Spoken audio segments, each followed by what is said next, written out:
Hello, guys and girls, and we're back. Welcome to episode 136 of the FReality Podcast. These last few weeks, they felt like a really, really long time. All of a sudden, I've got all this spare time on my hands. I don't know about you guys. How have you felt about being away for the last few weeks?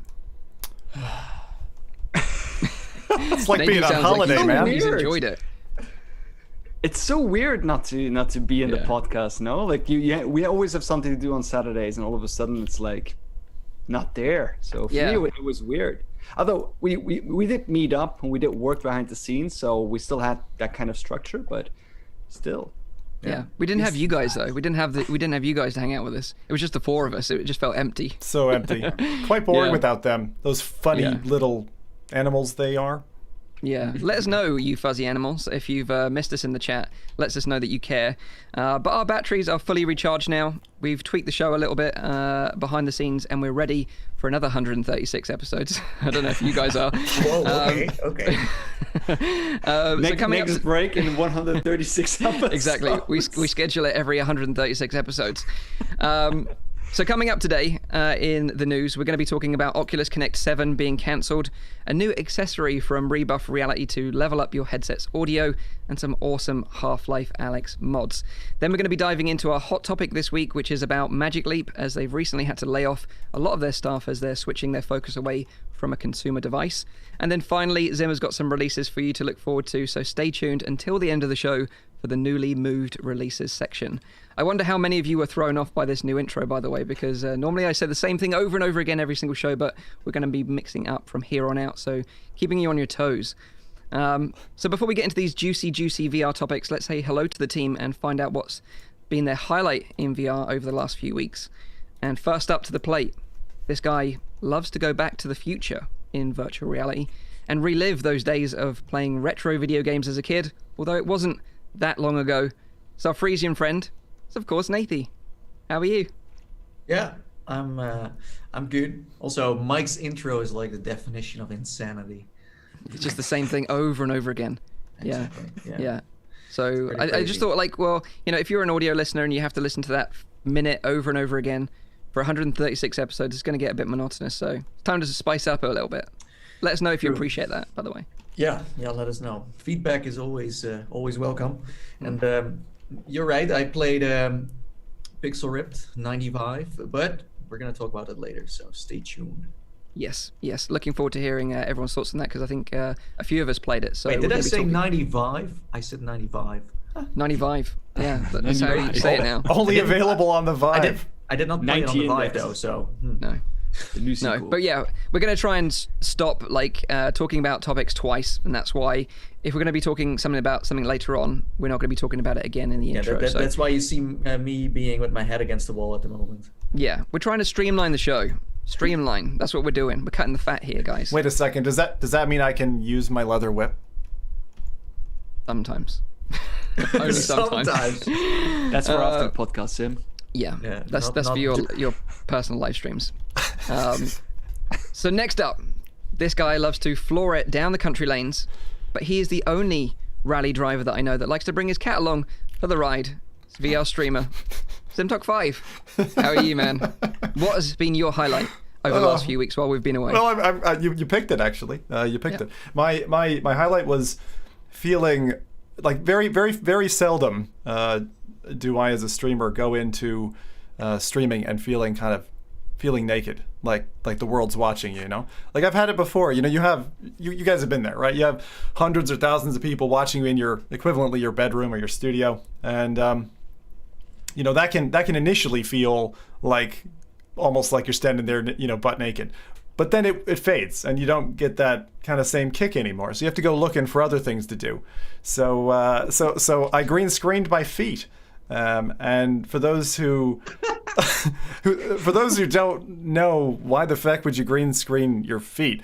A lot of professional sim racers will show their pedals so that when you're doing fancy stuff like brake and accelerator at the same time, one of these jobs where you're like flicking your heel to the side, toe kick. Okay, so I get why the professionals do it to show off their neat tricks, but why did you do it? Yeah, that's great. I don't have a comeback for that. But I'll tell you why I did it. Because about 5 years ago, I was doing a Five Nights at Freddy's, my first ever green screen, and I painted a board green, and I stuck it in the window, and I spent about 2 hours working this stupid thing out so I could do a 2-second jump scare for the stream. It didn't work out too well, but it did work. It was like a picture of my window, but it wasn't actually my window. And then I had Freddy from that jump up in the window, like outside, which was like second floor, so it's obviously impossible to put something on. Anyway, long story short, I green screened my feet. I got some weird people in chat ogling over my feet. That certainly felt a bit odd. So I'm just gonna tell you, it's not for the faint-hearted. And I felt naked. Like people are looking at my driving. Like usually the wheel and the shifter is bad enough, but when they're checking out your footwork, it's like another level of like fear of like, oh my God, I am being judged here. And then after a while, I kind of let my guard down. And that's of course when my cat Zoe decided to march into this scene. Very, very wonderfully clipped by Dr. Oculus. Thank you for the clip. My cat sat smack in the front of the camera, looked straight at the camera, stole all the stardom for that, 30 seconds. It was such a great clip. It was such a great clip to watch. So I'd urge you to go check it out. It's just like randomly a cat walks in stream. You don't expect it at all. This is why Mike's dog is never, exactly allowed to. Exactly. She has to stay downstairs. But bless her. She would make way too much noise as well. The funny thing is, like we have a colorful history. The last time Zoe appeared on a VR game stream, and it was something memorable. I was playing Alien Isolation back in 2014 or 2015, and there was aliens running around the room, and she used to love to nuzzle up against my face. So she did that shortly after an alien did it, and I freaked out. So this cat, she knows how to get on stream attention, unlike my other cat who almost never appears, Walter. So there you go. Nice. And that was Dirt Rally 2 you were playing, was it? Yeah. So I decided to kind of pit Dirt Rally 1 and Dirt Rally 2 against each other to see if they were good. I usually like to let things bake in the oven, let devs patch stuff out that's broken, like we did with like Half-Life. And Dirt Rally 2 runs a lot better. But I gotta say, Dirt Rally 1 still takes it between the two of them. Interesting. It runs smoother. It ends up looking better. There is a trick you can do for those racers out there with asynchronous space warp, forcing the 45 frames and then jacking basically your settings up, and it runs very well for the majority of the drive. So that's what a lot of people are doing. I didn't particularly like that, although it looks pretty and it runs smooth. So Dirt Rally 1 takes the championship, but Dirt Rally 2 is still a good game. Yeah. I still want that game to be multiplayer, so you can just sit next to the person in VR and then hope that you're not gonna crash while you're reading out the. That's going to be horrible for the whoever's going to be like the passenger, because you're not in control of the car. No, you're just like watching and hoping for the best. I would do that. Nadine and I wanted to do that once when we did it was a PSVR thing, and I got lucky there. That'll be my last thing I say. I got lucky with PlayStation Move controllers. Like at the moment they're retailing 130 quid on like Amazon and that for a pair of them. But I was watching this for like a month because I'm like, I gotta play everything, Skyrim and all that stuff. And finally I nabbed a set for like the usual price, which is like 70 quid. So I felt very good there. Wow. Yeah. They're probably black market though, I don't know. Wow. So nice one, Zim. Next up, you don't want to mess with this next guy. He doesn't have a stronger brother, but he does have a best friend called Jeff. It's the one and only Rowdy VR. How you doing, dude? And what was your highlight? I'm doing all right. Yeah, I managed to finish Half-Life, but what I actually wanted to highlight was nothing to do with gaming this week, since I listened to a couple of other podcasts as well, and one of them is called Data Quest. And they recently had someone on who was doing a data science kind of topic in automation of driverless vehicles. So he would actually try to demonstrate how to optimize the kind of traffic system in order for driverless cars to be navigating through that more quickly. And one of his topics was that he had to monitor people crossing the road.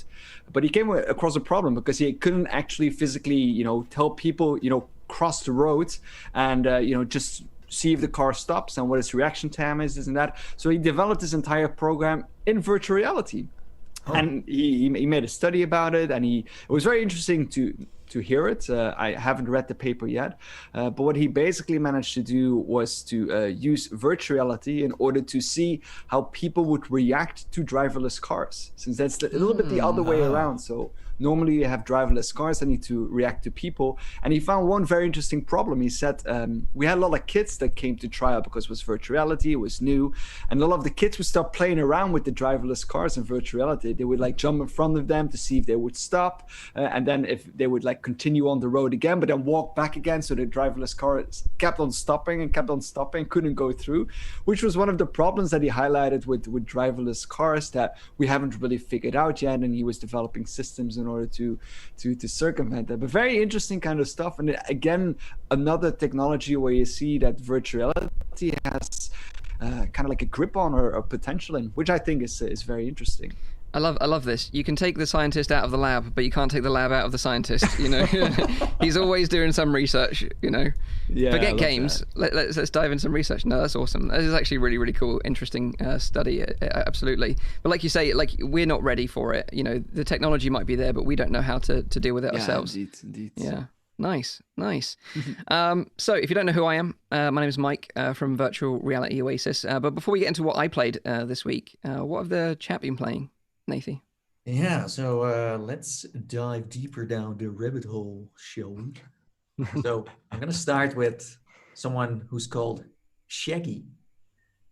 And no, this is not from Scooby-Doo. This is not the Shaggy. You know, it wasn't me.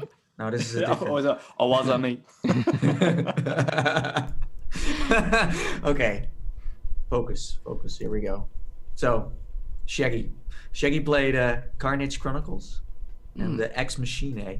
So, it's not a bad combination, right? And then we also have Watto UK. He's back on track as well. He says too much to list, but apparently he finished The Room VR and Defector last week. What a brave soul. And also played lots of DCS with all the DLCs that are free to play at the moment, at the end of the month. And those are expensive. Yes. They're very expensive. So that's nice. So if you're into flight simulators, right? Yeah. Then check it out. Then we have DLG27. He says that he has been playing Batman Arkham Asylum with VarpX. And with VarpX, you can turn a lot of pancake games into third-person titles. Because this is not a first-person game, as far as I know. So not bad. Then we have Dave, who played Red Matter, PokerStars VR, Real VR Fishing, and that's all he played on the Oculus Quest, all of them on the Quest. Nice. I can imagine VR fishing is like a super chill one to play right now. You know, just hang out by the lake, catch some fish, crack open a couple of beers. Yeah, well, I mean, during quarantine, like fishing is one of the most popular things people are doing at the moment. And then we have another Dave, the one and only Psycho Dave, who played Asgard's Wrath and Pixel Rip 1995. Played a new update of Death Horizon, Pokemon VR, new update in Dead & Buried 2, Alyx, Crisis, Frigate. We could go on forever. He played everything, basically. He played the entire library from 2016 to now. Yeah. Well done. Oh, and all the Oculus Share demos too. All of them. Well, thank you very much for sharing that, dude. No problem. So talking about my highlight of the past few weeks, it has been, without doubt, has to be Baby Shark VR. I feel like it's really brought a classic song to life in virtual reality, actually. Of course not. No, in all joking aside, my highlight has been The Room VR, and I know a lot of people have been playing this in the chat as well. For those of you that don't know about the Room series, it's a well-renowned puzzle series. It started on mobile, sort of like on iOS and Android devices. Since then, it's been adapted to PC, so you can play it on a PC Pancake monitor now. But they've also developed this VR game, which is built from the ground up, you know, in virtual reality, called The Room VR, A Dark Matter. Now, the environments and puzzle design of this game are like second to none, and the best I've seen since, I would say, Red Matter, which I know other people have been playing in the chat as well. Yeah. Because that's another puzzle game which I absolutely adore. But the Room VR, it takes place in a Victorian London, where you kind of got to solve the mystery of the disappearance of this professor who's looking into like ancient Egyptian artifacts. And it's got this really interesting puzzle mechanics, such as like an eyepiece, which you can toggle, which is like a filter almost, if you think of it like a phone filter. And then you can see hidden text and objects in the game world, which is really a really cool mechanic. And the game itself can actually be really challenging at times. You know, it's probably one of the most challenging puzzle games I've tried in virtual reality so far. But they've always got kind of a logical solution to the puzzles, so it often just requires like a step back, you know, take into account what's in front of you again and go at it again, and you generally sort of come to a conclusion. So what you're saying is that this game is so good because of the fact how they have thought about how you puzzle around throughout the game. Because I played it too, and from the, let's say, visual side of things and also gameplay mechanics, it's quite arcadey. It of course is originally a mobile title, so that makes sense. That's fine. But yeah, like I totally agree with you. From the, let's say, the blueprint of this game, how you solve things, how you see things at a certain moment in time is genius, and that's something you haven't seen much in VR yet.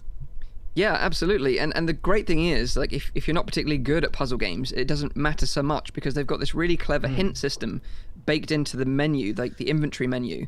So if you get stuck, you can ask for a hint, and there's 3 levels of hints. So it will just kind of give you a faint clue at the beginning, and then it will give you a timer. So you can't just spam all the hints. It will like give it, it'll give it to you on a cooldown, and then you have to wait for the next one. So it really encourages you to kind of figure it out yourself. So it's very clever design there in terms of the hint system. Some things that I will say is that it's teleportation only, which might put some people off. But I think with this specific type of game, it works well to streamline the gameplay, because otherwise you would be trying to interact with everything on the walls and everything else in the world that is kind of irrelevant. It keeps you focused. Yeah, exactly. And I would also say that it's relatively short, at around 4 hours, but it's solid 4 hour Quite a good gameplay. looker, Mike. Oh yeah, it looks great on PC. It looks good on Quest as well. Obviously, that they've had to sacrifice some of the visuals on Quest though, but it's nice to see that they've got a really high-res PC version, and also it's available for PSVR as well. So everyone can enjoy this game. And for me, I just hope it's the first in the series of more the Room VR games from that team, because I really enjoyed this one. If you're in a situation of having a Rift and a Quest, are the puzzles quite? Do they use the verticality, the kind of room scale element? I know it's teleport, but is it an advantage to play on the Quest for comfort?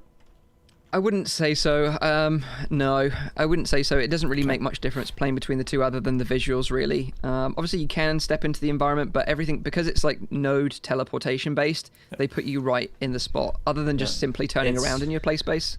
That's about it. Yeah, it's like a step to the left, step to the right. And what I noticed, because I did try to room scale a little bit, there are boundaries. So if you go too far, then you have to go back to the spot. So they push you back. Yeah. Wow. In the chat they're saying, for example, gaming science teacher said, "Damn, I just spent 3 hours in just one chapter."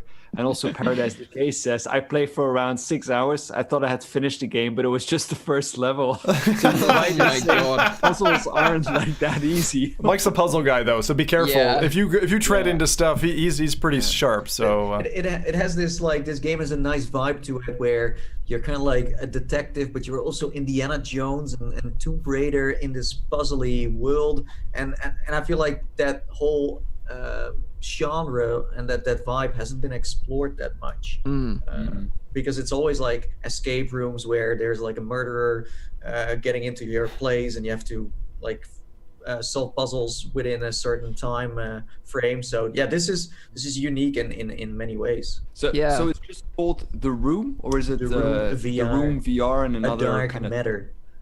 How is it called? A Dark Matter.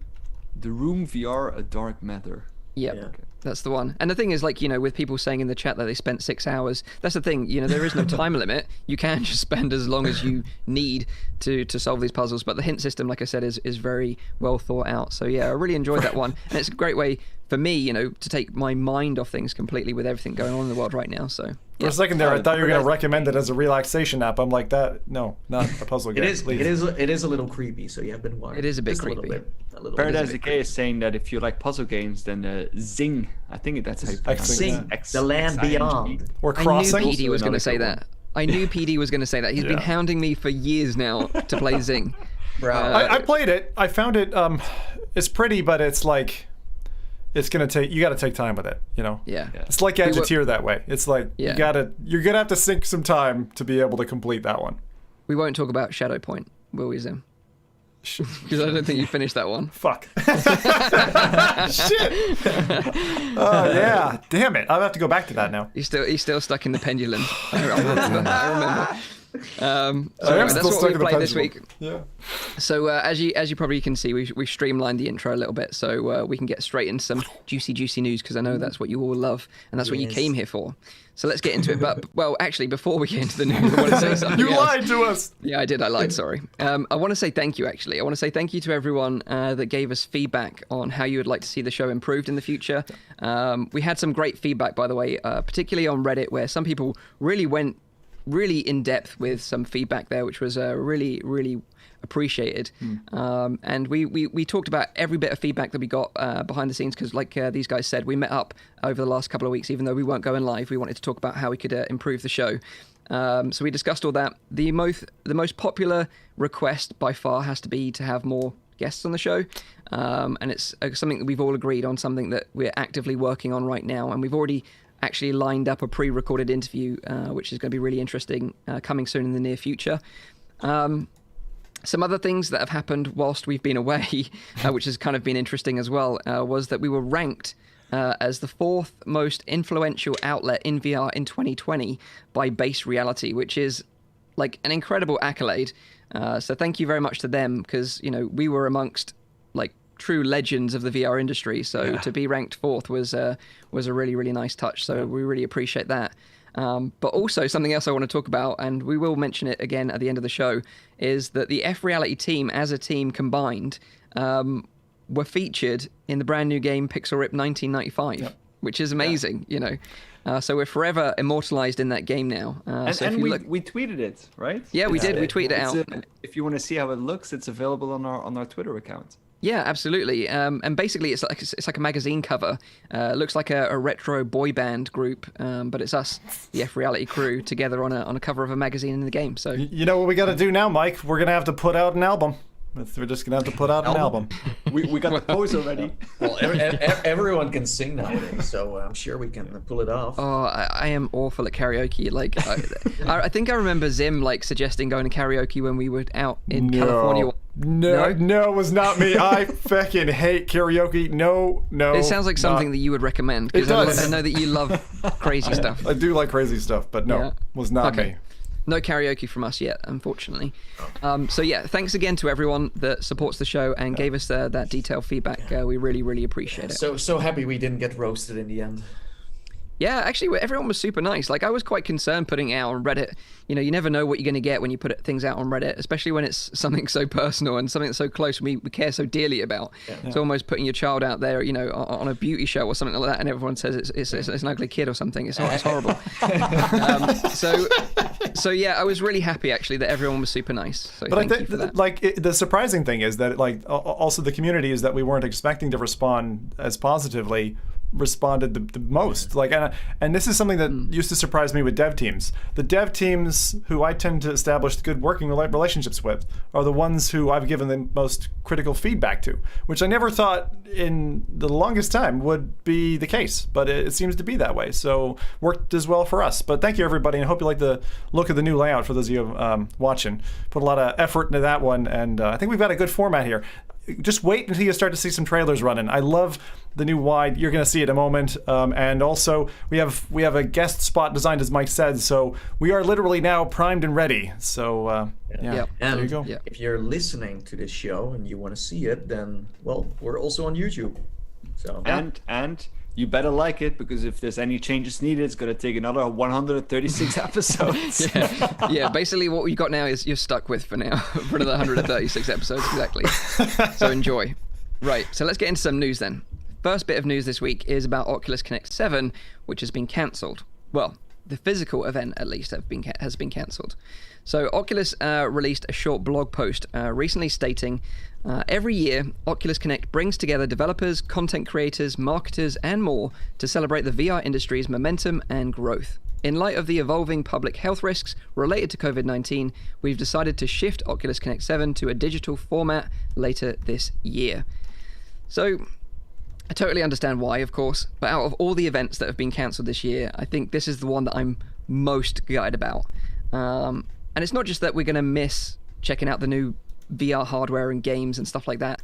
It's just that it's this one time of the year that the whole VR industry, it seems, gets together in California and we all get to hang out in real life. And including us as the FReality team as well. Like, we all get to meet up in real life, which doesn't happen very often, right? So Oculus Connect is kind of one of the few events it happens. Exactly. And a lot of people might not know that, but the VR community, as most of us know, it's a fairly tight-knit community still. It's fairly small still if you compare it to like the bigger gaming market. So literally everyone on that show floor basically knows one another. And I think that's such an amazing event then to bring people together because they get to talk to each other. And a lot of those people, even dev studios, they're like very good friends. That's why you see so many collaborations between different kind of dev studios. And for that not to happen now is a real shame, just on a personal level. Yeah, that's true. And like going back to a few episodes, we were laughing about this idea of being robots on the show and not participating, when things were still funny. Maybe that's not a bad idea anymore. Yeah, exactly. That would exactly. be a great opportunity to do some kind of virtual show. Guys, I've already done it. I've already driven a robot remotely. It's fine. I can crew us. I'll get us sorted. I'll talk to the guys, and we'll be sorted. If Zim can fix the issues in Chernobyl remotely, then we can do it. Isn't there a forest fire right now there?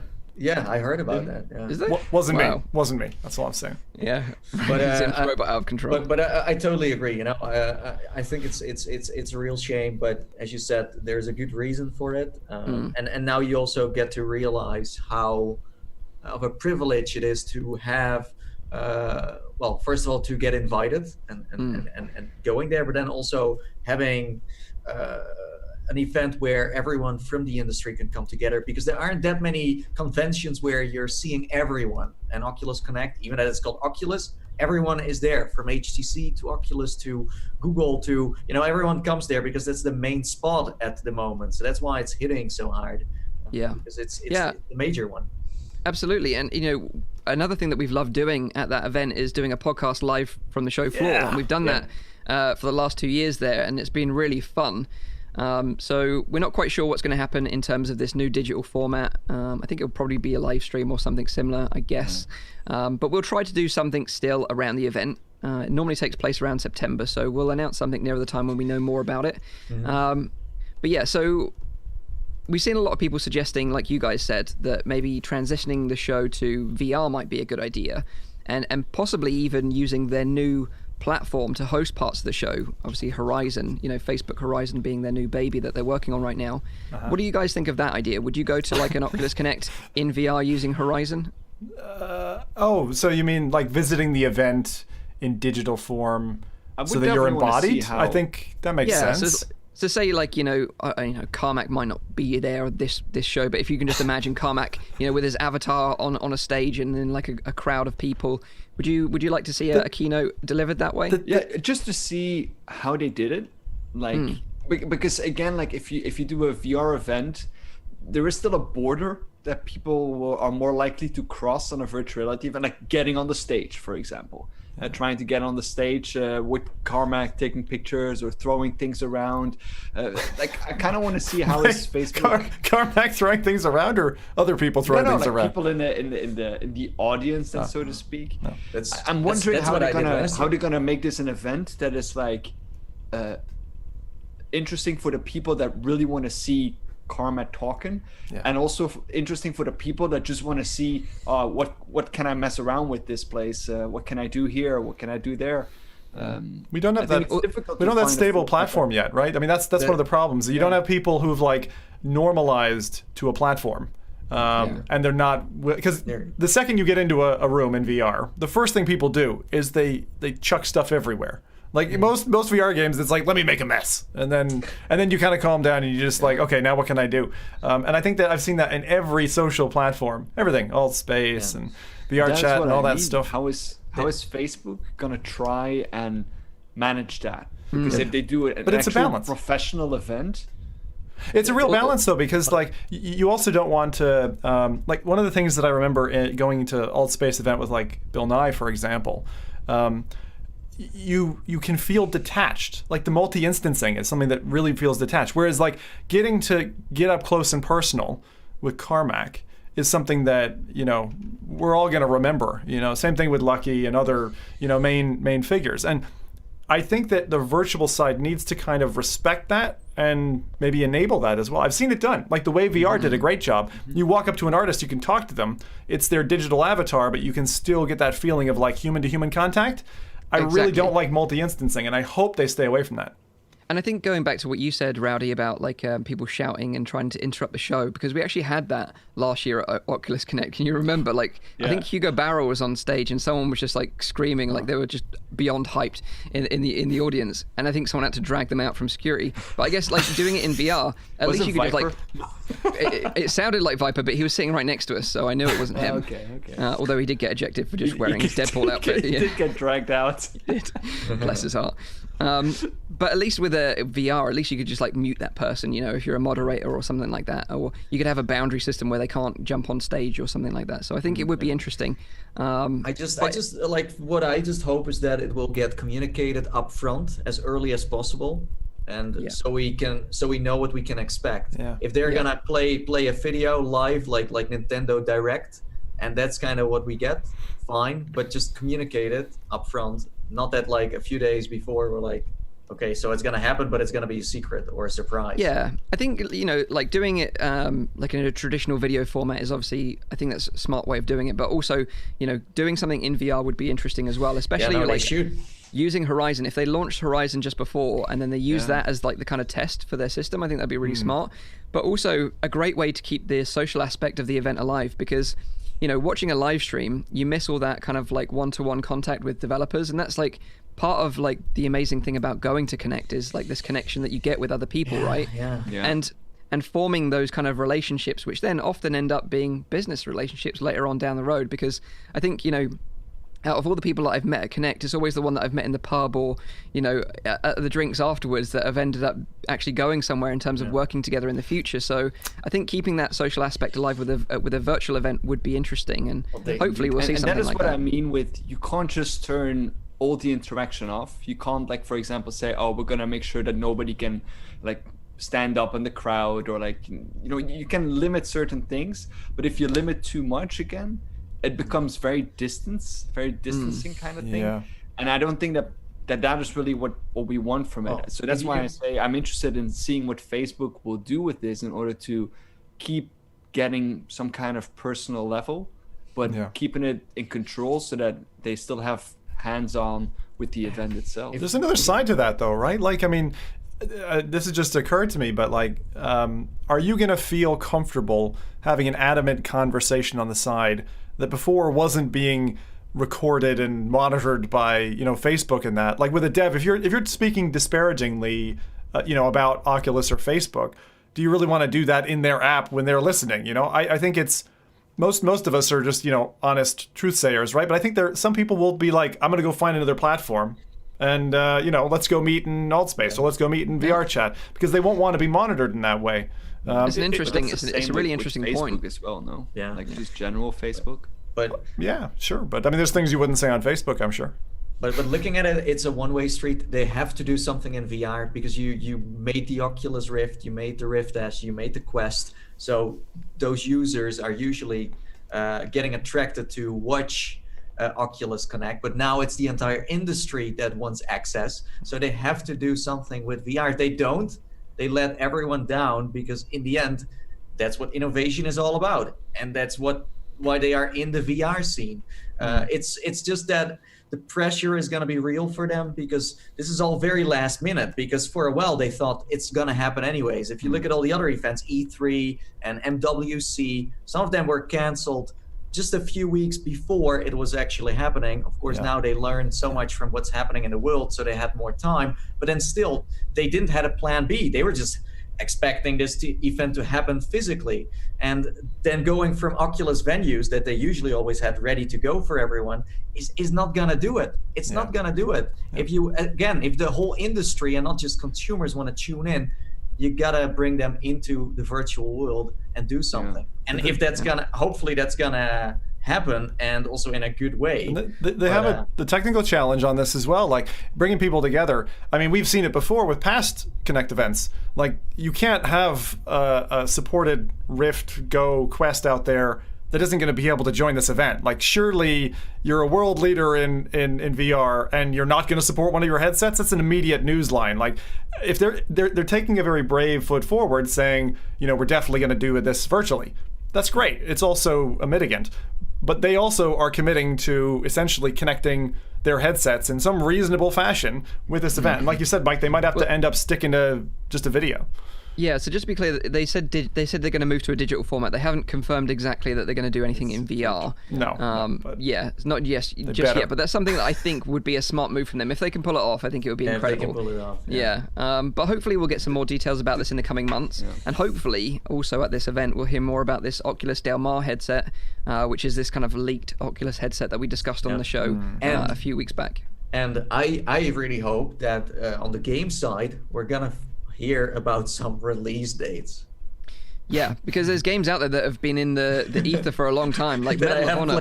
That I've played at E3 like 3 times at their booth now, where it's like, when is it gonna come out? Well, if you think about it, like Respawn must have been working on Medal of Honor for 4 years now? Yeah. Because it was announced at OC4, I think, that they were working on it. So that was a long time ago, 3-4 years in development. So still for a main game, that kind of cycle is still fairly normal, no? Yeah, it is, but with the announcement, it would be weird to make such a big fuss about it last year at Connect and then not release it until the following Connect. But last who Connect, knows? like, I mean, to describe it to people, the most fun is mostly had on the hallway, actually. Oh yeah, for sure. Like, because that's where you see all the newest VR games that you've been dying to play. Like, I remember last time that just to describe to people, I remember I was playing Pistol Whip in the hallway with Danny from Cloud Eye Games and Joe as well, and Viper was filming me, and it's the only event that I've ever been to where you can see someone play Pistol Whip or some like crazy VR game, getting on his knees, and people just casually walking past you with like a bag as if of it's crisps, normal, not even paying attention to what you're doing, while you're looking like a complete fool. Yeah, I love that. I love that part of it. It's so normal there to be in VR. There's literally multi-generational VR as well. I remember walking up to what's his name? Starts with a P. Esports player, and his mom as well was like big into VR for like the EU, and it was like, bloody hell, everyone, like literally everybody here knows what VR is bought into it. Of course they are, because whatever, $400 ticket. But the same thing is like, you don't have to introduce the topic, and I don't know of any other convention globally where I've not had to be like, oh, I'm into VR, and someone then go, what's that? It's feeling like watching an Avengers movie, but then being in it, and then realize that everyone who's usually just a digital person is just there, and they're just standing next to each other, and you're just realizing, oh wait, so this is real. Yeah. I so tried to follow that analogy. I did not follow that analogy. It's like, Mike standing next to Ken Bai, and I'm like, wow, I didn't even know that was possible. Oh, Victor in chat said something really interesting. He said, I think Kent Bai should set the rules for moderation of OC7. I think that's a great recommendation. He loves that, like moderation and the rules in terms when it comes to Facebook, for sure. But I think, last Connect was very business focused. So like Nathie said, I really hope that they shift it a little bit more into gaming again, particularly for an online event. That would make much more sense rather than having it business focused. But definitely last year felt different from previous years. So hopefully they go back to their roots in terms of their gaming. Yeah. But that is Oculus Connect cancelled, but it's going to be digital, and hopefully we get to hear more about that very, very soon. And hopefully we will get a panel there as well, because I would be down to have us, talk about a cool subject, and certainly something which you mentioned this week on Twitter, actually, and I should bring that up, is like devs contacting content creators to cover their game on YouTube. I think that would be a really interesting topic to discuss at OC, particularly with all the developers there, and I think it would help a lot of them out in terms of getting what they want in terms of marketing their new games. So yeah, I think that would be really interesting. I'd be down for that as well. For sure. Tips like hashtag don't send me an essay, please. Yeah, absolutely. I think that could be like an hour-long podcast in itself. There's so many little tips that we could give you in relation to that. But it's the same thing both ways. Like, I would love to do that with almost like with some devs seeded into that conversation to say, as content creators, what can we do that really helps devs? If that, whether that's play your game the day of release, whatever it is. Absolutely, we're down. So hit us up if you want that to happen. So that's the first bit of news. Next thing I want to talk about is a new accessory to level up your VR headset's audio. And this will be particularly useful if you've got a Quest or a Rift S or a PSVR where the built-in audio kind of sucks a little bit.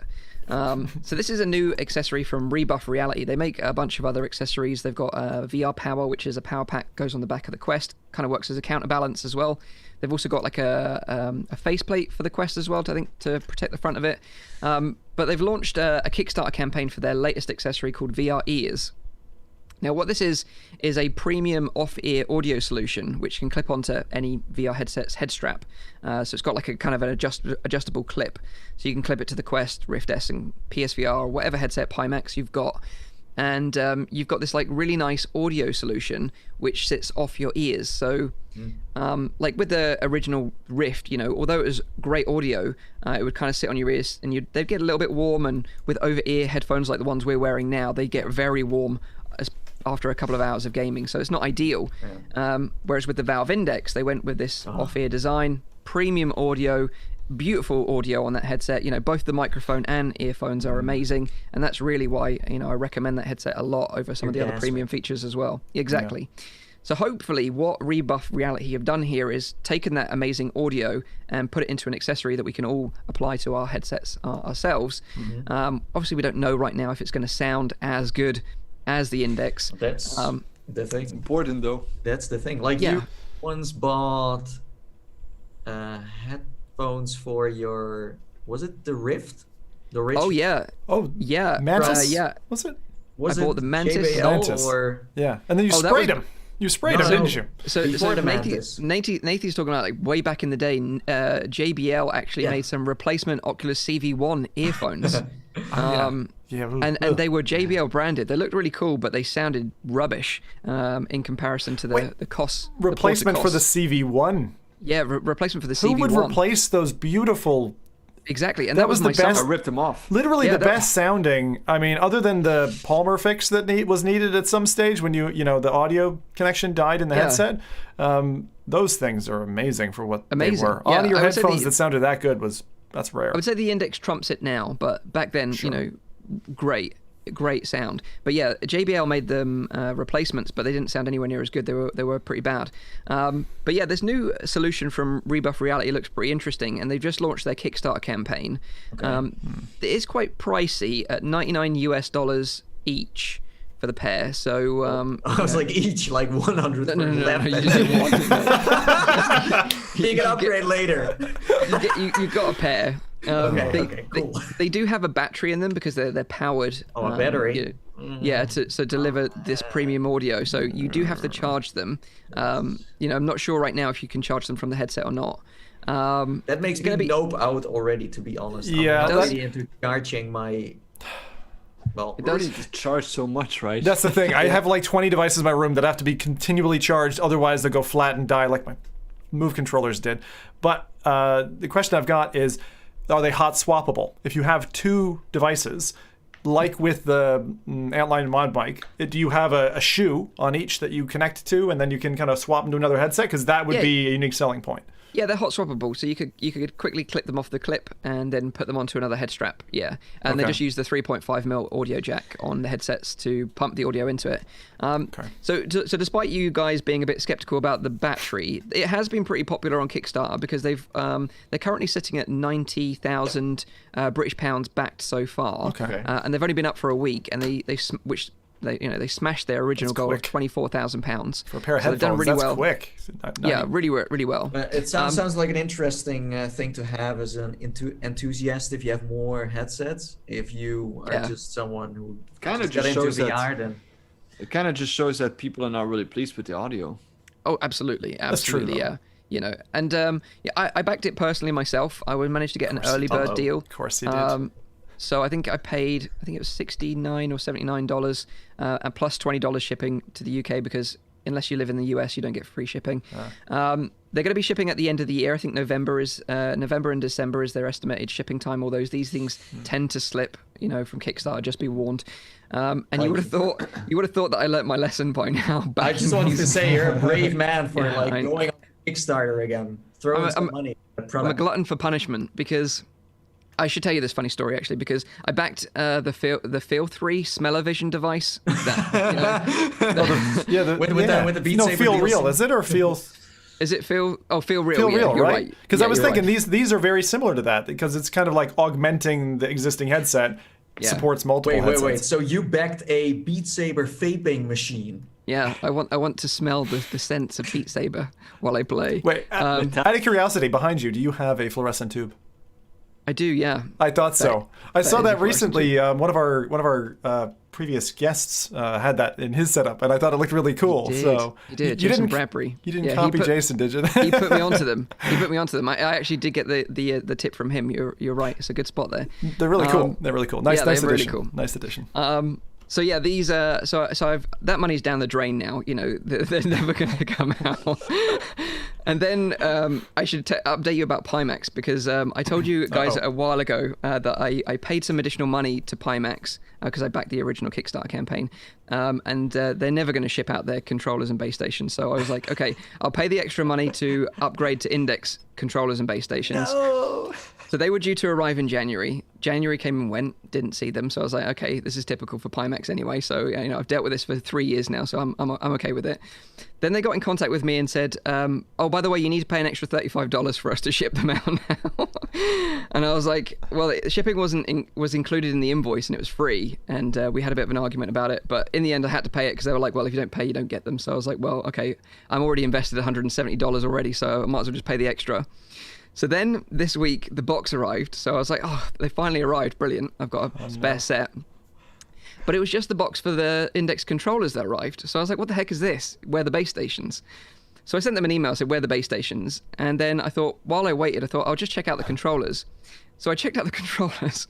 And then underneath the controller cardboard tray was the base stations jammed in there with no protective bubble wrap or anything whatsoever, with the cables and accessories for the base stations. So basically, doesn't even fit. Like I didn't even do that. It was like it barely fits. Like they were like proper crammed in. Yeah, it's like that treasure chest with that secret layer. Exactly. It was like a. But those are a really sensitive device. That's the whole point that Mike's making. For those of you who don't know, I think it's probably one of the most refined pieces of engineering in any VR equipment to date. If you have that thing, take a bad shake or whatever, it disrupts. I mean, it's basically doing a laser scan with this little doohickey inside of it hundreds of times a second. It's incredible what it does. Have you tried them already? Because if they get a little bit too much shock, I'm scared to be honest. And this is the thing, so not only did I pay $35 extra for the privilege of them repacking the base stations and shoving them in the box for the controllers, but also Bowl, who we follow on Twitter, Andreas, he kindly pointed out that these base stations are actually really old designs of the second generation base stations, which means that Pimax clearly bought up a bunch of old stock from Valve just to flip them to their backers. So I'm like... So you would have thought I learnt my lesson with Kickstarters in terms of VR products, but clearly not. So there we go. But the thing is, if you don't have the box, then because usually there's like a serial on there and stuff, you just don't have the serial then.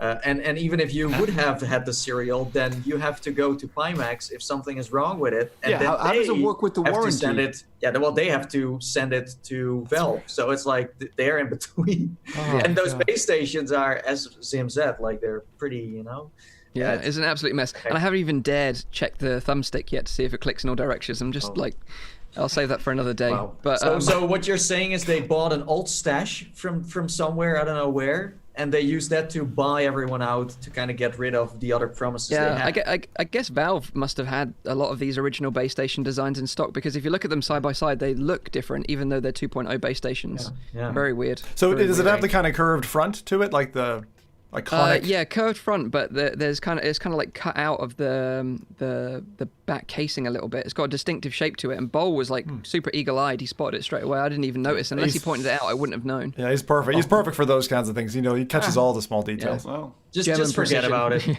just forget about it. Meanwhile, they already have like 2-3 new headsets that they are rolling out to everyone. Yeah. So, but I thought I'd share my tale of woe, because I know you enjoy that. So. Oh, love the pain. Love the pain. Keep it coming. Final bit of news this week.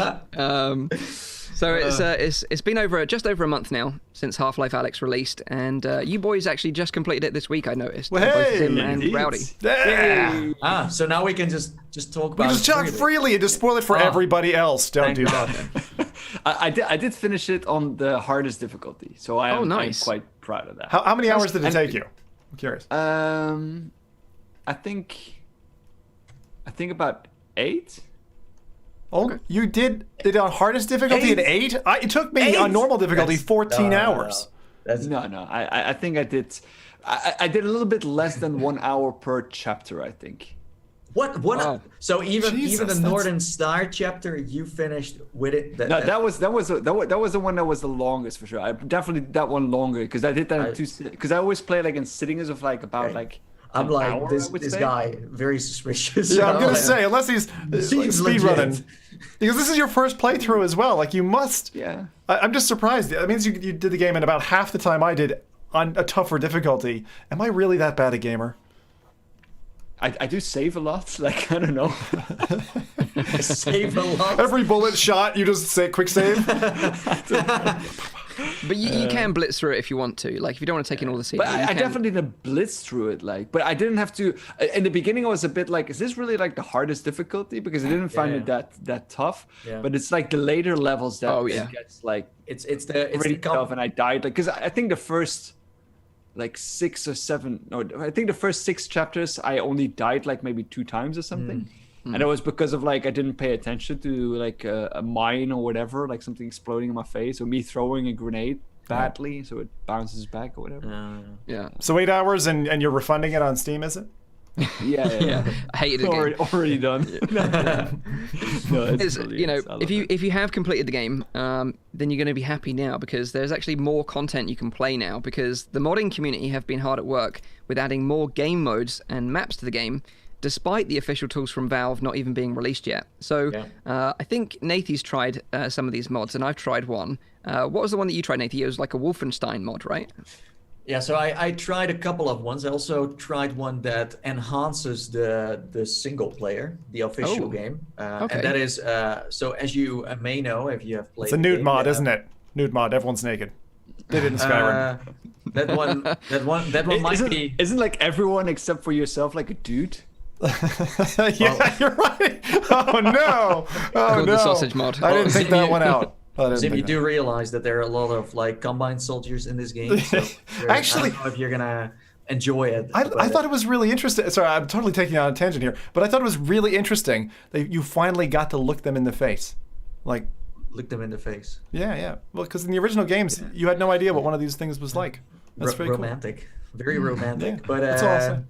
So one mod that I think is freaking awesome is that you have these wrist pockets right behind your gloves, and you can put a syringe in there, or what is it, like a capsule to heal yourself up, maybe a grenade, but that's it. And what I found is that it's very hard to carry stuff around, because there is more stuff that you can use than you can carry. So someone modded these wrist pockets now, and you can just put everything in there, from explosive barrels to, I don't know, like a brick that you can then use to kill a headcrab with later. Wait.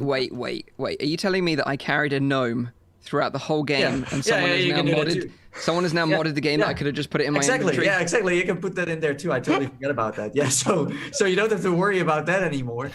So that's a mod I really enjoy. I also heard that people are now enhancing the single player in terms of enemies, because I did found that certain areas could have used more enemies.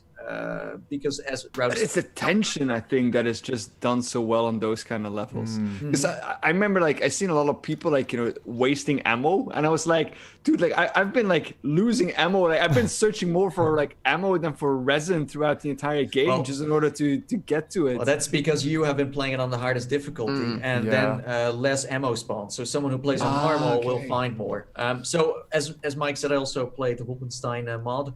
That one is pretty much the Wolfenstein, the first Wolfenstein level from Wolfenstein 3D that you can play with, the original textures, and the gameplay is just Half-Life Alyx. So it's like the past meeting the future.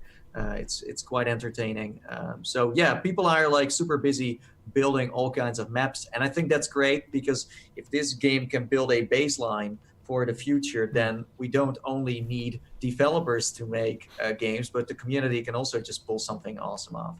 Yeah, absolutely. And another mod that I saw Upload VR talk about this week was that someone's modded the game so you can fight Jeff with Gordon's crowbar, which sounds kind of interesting. Although from playing the mod Zen Thug myself, which is a kind of a wave survival mod, you basically fight wave upon wave of like different enemies, whether it be head crabs or combine soldiers or whatever, and you use resin, which are dropped by the enemies that you kill, to buy more ammunition and items from vending machines scattered around the map. It's kind of like a Call of Duty Zombies kind of mode. Yeah, I thought it was really good. But basically from that, what I found was, because they had a crowbar in that level, was that you could pick the crowbar up and you could fend off a head crab with it, but you couldn't actually hit a head crab with it and kill them. So it's missing that kind of like weight to it, apparently. Yeah. Makes sense. It's the same with this. When Upload was talking about this, like Jeff showdown with a crowbar, that although it's there, you can't actually kill him with it because the swing doesn't do anything. But I'm sure this will change over time. That's cool though. Also, think about it, like Black Mesa, the original kind of community mod, right? Something that ambitious being taken on with Half-Life. I mean, people can do amazing things with this now, and it's interesting, and it actually says a lot for the game that the modding community has kicked off this fast. It's a very good sign. It's going to accelerate even more when the official tools from Valve release. And I know that, the Valve News Network has been tweeted out this week that, something has been added to SteamDB. And I think Nathy tweeted it as well, that, it looks like the release of the tools are going to be imminent. And I think from there, it's going to really explode. I think it's going to be really exciting to see what happens next. If you look at something that I did miss, though, in the game, like the addition of having some kind of melee against like certain enemies, or like, for example, opening a lock. But at the same time, there is some kind of melee in there, because you could, for example, use like the heft of your gun to like smash a window in, which I did like a lot. That was awesome. You could like smash the window in and like shoot through it. Well, I mean, melee-wise, there is a lot going on. You can, for example, destroy manhacks with your gun by just smashing them. You can also kill combine soldiers with a TV that you find. You can use bricks. The heavier an object, the more damage you do. So you can actually kill headcrabs with tires or with bricks. It's all possible. So can you open a lock with a brick? I never tried it, but I got the feeling you couldn't, because that was the one thing I'm like, come on, it's a lock. I don't want to waste ammo on this bloody lock. I just want to But Rowdy, like what you were saying, you have to shoot it. Like I once tried to blow up a door with like 3 barrels. Nothing happens. Like the lock just stays there. But I these think are good locks. I mean, get some of these locks. I know. Yeah. But I think this is very exciting, because if we look at the past, a lot of games have officially launched under just that engine. So if you make something that is proper good and you can get funding for it, then I'm sure that Valve is down to put it on the store. That's what happened to, for example, Gary's mod. It's a game now. Yeah, it's Counter-Strike.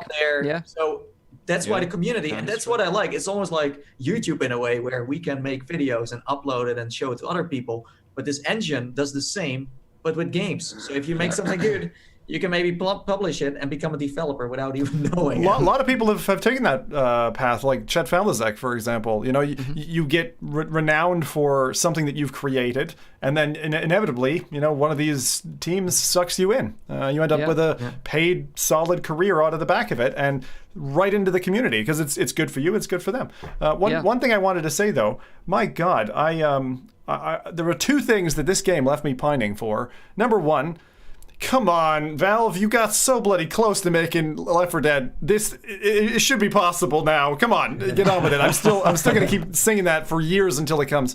And then the second thing, I totally thought of Rowdy.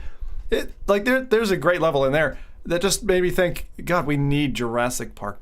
We need dinosaurs. We need leafy greens. We need, because if we had raptors coming at me through tall grass or whatever, done right at that level of audio detail and scene and lighting fidelity, holy shit, that's what I want. Honestly, I was expecting them in, I'm not going to say which level, but there's like a zoo-like level. Yep. I was expecting to see like animals mutated or kind of dinosaurs or something like that. They even coming hint at it. To be honest, I understand why they went for like relatively easy game, very linear. It's a story. It follows. It does a great job of being Half-Life, right? But for me, it wasn't tough enough. Now maybe that means I need to play on the bigger difficulty. Yeah, but it was a lot of fun on the hardest. It's a very, you know, the thing is, this game is very beginner friendly. They really build it for the new folks out there, and not for the VR enthusiast who's used to the scariest things, or the, you know, this is just being within its boundaries of what's possible now and what's responsible as well. Yeah. But I'm sure Mike is going to mention what they have been, you know, doing with the game, because they took some stuff out.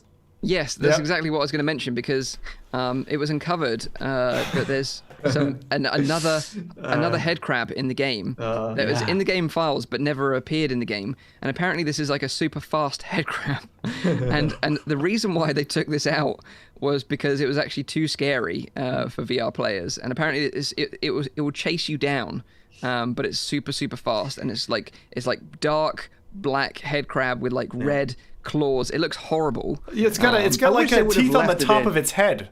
Like it looks like a thing from a horror film. But like what? Like DLC, please, Valve. Like just release an expansion. You've done it before. Again, the files are there, so the modding community is now going to revive this freaking head crab. Half-Life Alyx Episode 1. Half-Life Alyx Episode 1. Come on, chant it with me.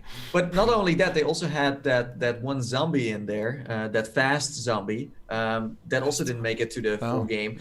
And if you like, if you want to go real deep, if you look at all the concept art they made, for example, Jeff was a total different character with like tentacles that would just grab you and then pull. But they were just, you know, trying everything out. And this is what they came up with in the end, but it's very exciting to see what's next. I did find it interesting to see like the pace of enemies that as you went through the levels, because even in the later levels there's like still new enemies that kind of get introduced. And I have to say, I was, after the Northern Star level, I was kind of like a bit immune against like the head crabs. I was like, yeah, okay, it's a head crab. It's like you shoot it 3-4 times and it's dead. But I kind of wish that they would have left those like different varieties in there, because they have, I think, 2 different varieties of head crabs now in the game. Yeah, even if you only see one of them, like that evolution would almost go with the whole biological side to the game. It's very biological, and their environments like lead you into that. So I'm with you, Rowdy. I would have loved to see some more mutations come through. Because near the end, I was like, I'm like head crab or like those zombie things. They didn't really do that much for me anymore. While in the beginning, I was like freaking out when I saw one of them and tried to like find a way to kill them. I don't totally agree on that, because in a way they use, for example, dead head crabs to still scare you in a way, or where head crabs are not just, you know, because in the Northern Star it's like an introduction to, but then later down the road they hide them more and they make them less obvious in your sight. They become scary again, but in a different way.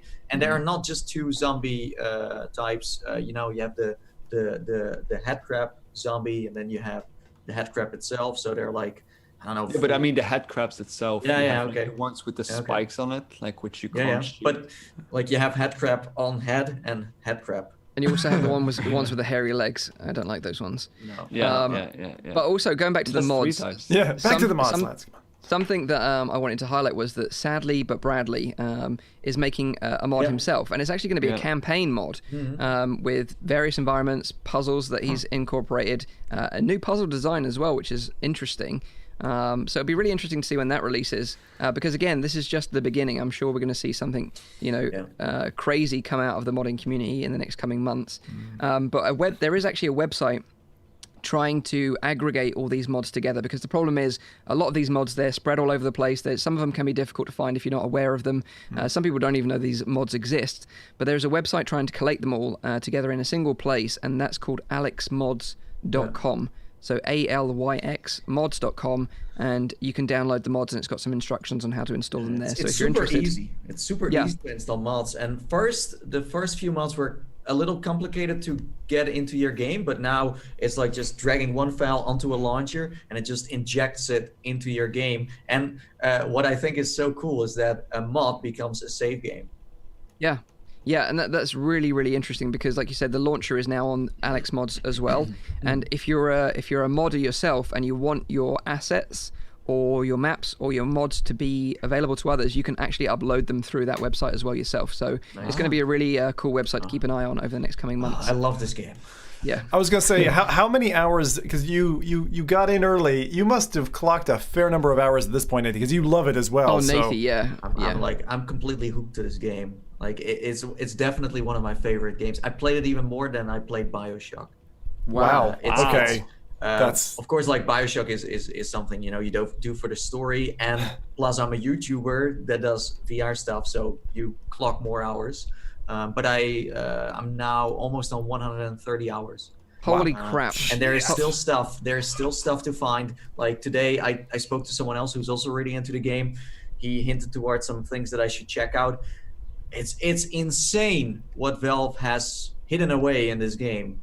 It's crazy. Wow. It's absolutely crazy. So we are going to be expecting like a full-sized Alyx statue to be in your living room next time I visit you? Well, if they have one, they have a Gordon Freeman statue. Ooh. What I'm into it, but what I'm far more interested in is, when are you going to release the 130-hour video? Oh, you mean okay. How about that? But no, I'm totally hooked to this game, and it's because I'm very intrigued by not just its story, but also how much detail Valve put into it. It almost became like a research project of like what is possible, what can you do in VR, and how do you use certain gameplay mechanics at the right moment. There are so many things you can learn from this game. Yeah. Well, so that is Half-Life Alyx Mods, adding more content to an already amazing game. Yeah. That is all the news this week. And now, this is where we get to change things up a little bit. Do a little switcheroo on you guys, because we jump straight into the hot topic, which is previously our main topic. And then we get into the releases at the end, because this is something that you asked for. So someone who's listening is now like, "You traitor! Why did you have to do this?" It should be pretty easy. Well, the other thing I would just mention, because we do a good job of it, I think, the day after we get timestamps, right? Some people are like confused at that, and they're like, "Oh yeah, hey, why don't you post any timestamps?" Because you're checking it too quick. It takes time, human intervention, to post those timestamps. So don't worry, the team's got your back. Just take a day, eat some ice cream, come back, job done. Yeah, some people, some people think we're running a Netflix show, and it's like there's like a 20-team production behind it. It's just us. It's just us. Yeah, that's the secret. Oh, MPD as well. MPD, of course. Yeah, a mod. Yeah, bless his heart. Right. So the hot topic this week is about Magic Leap, which is interesting because what are you saying? Hot topic. Hot topic. Yeah. Is that also new? Yeah, that's new. So it was main topic. Now it's hot topic. Hot topic. Okay. Spicing things up now. Spicy topics. Okay. Spicy. Yeah. So Magic Leap, if you don't know anything about Magic Leap, it's an AR company producing an AR headset called Magic Leap itself, which is offering up some competition to Microsoft's HoloLens. They're the kind of the two big players in the AR space right now. So just to give you a quick sort of overview of what AR is, very, very briefly, in a very sort of rudimentary way. Basically, it can overlay digital assets into your view of the real world in a similar way to an AR filter does on your phone.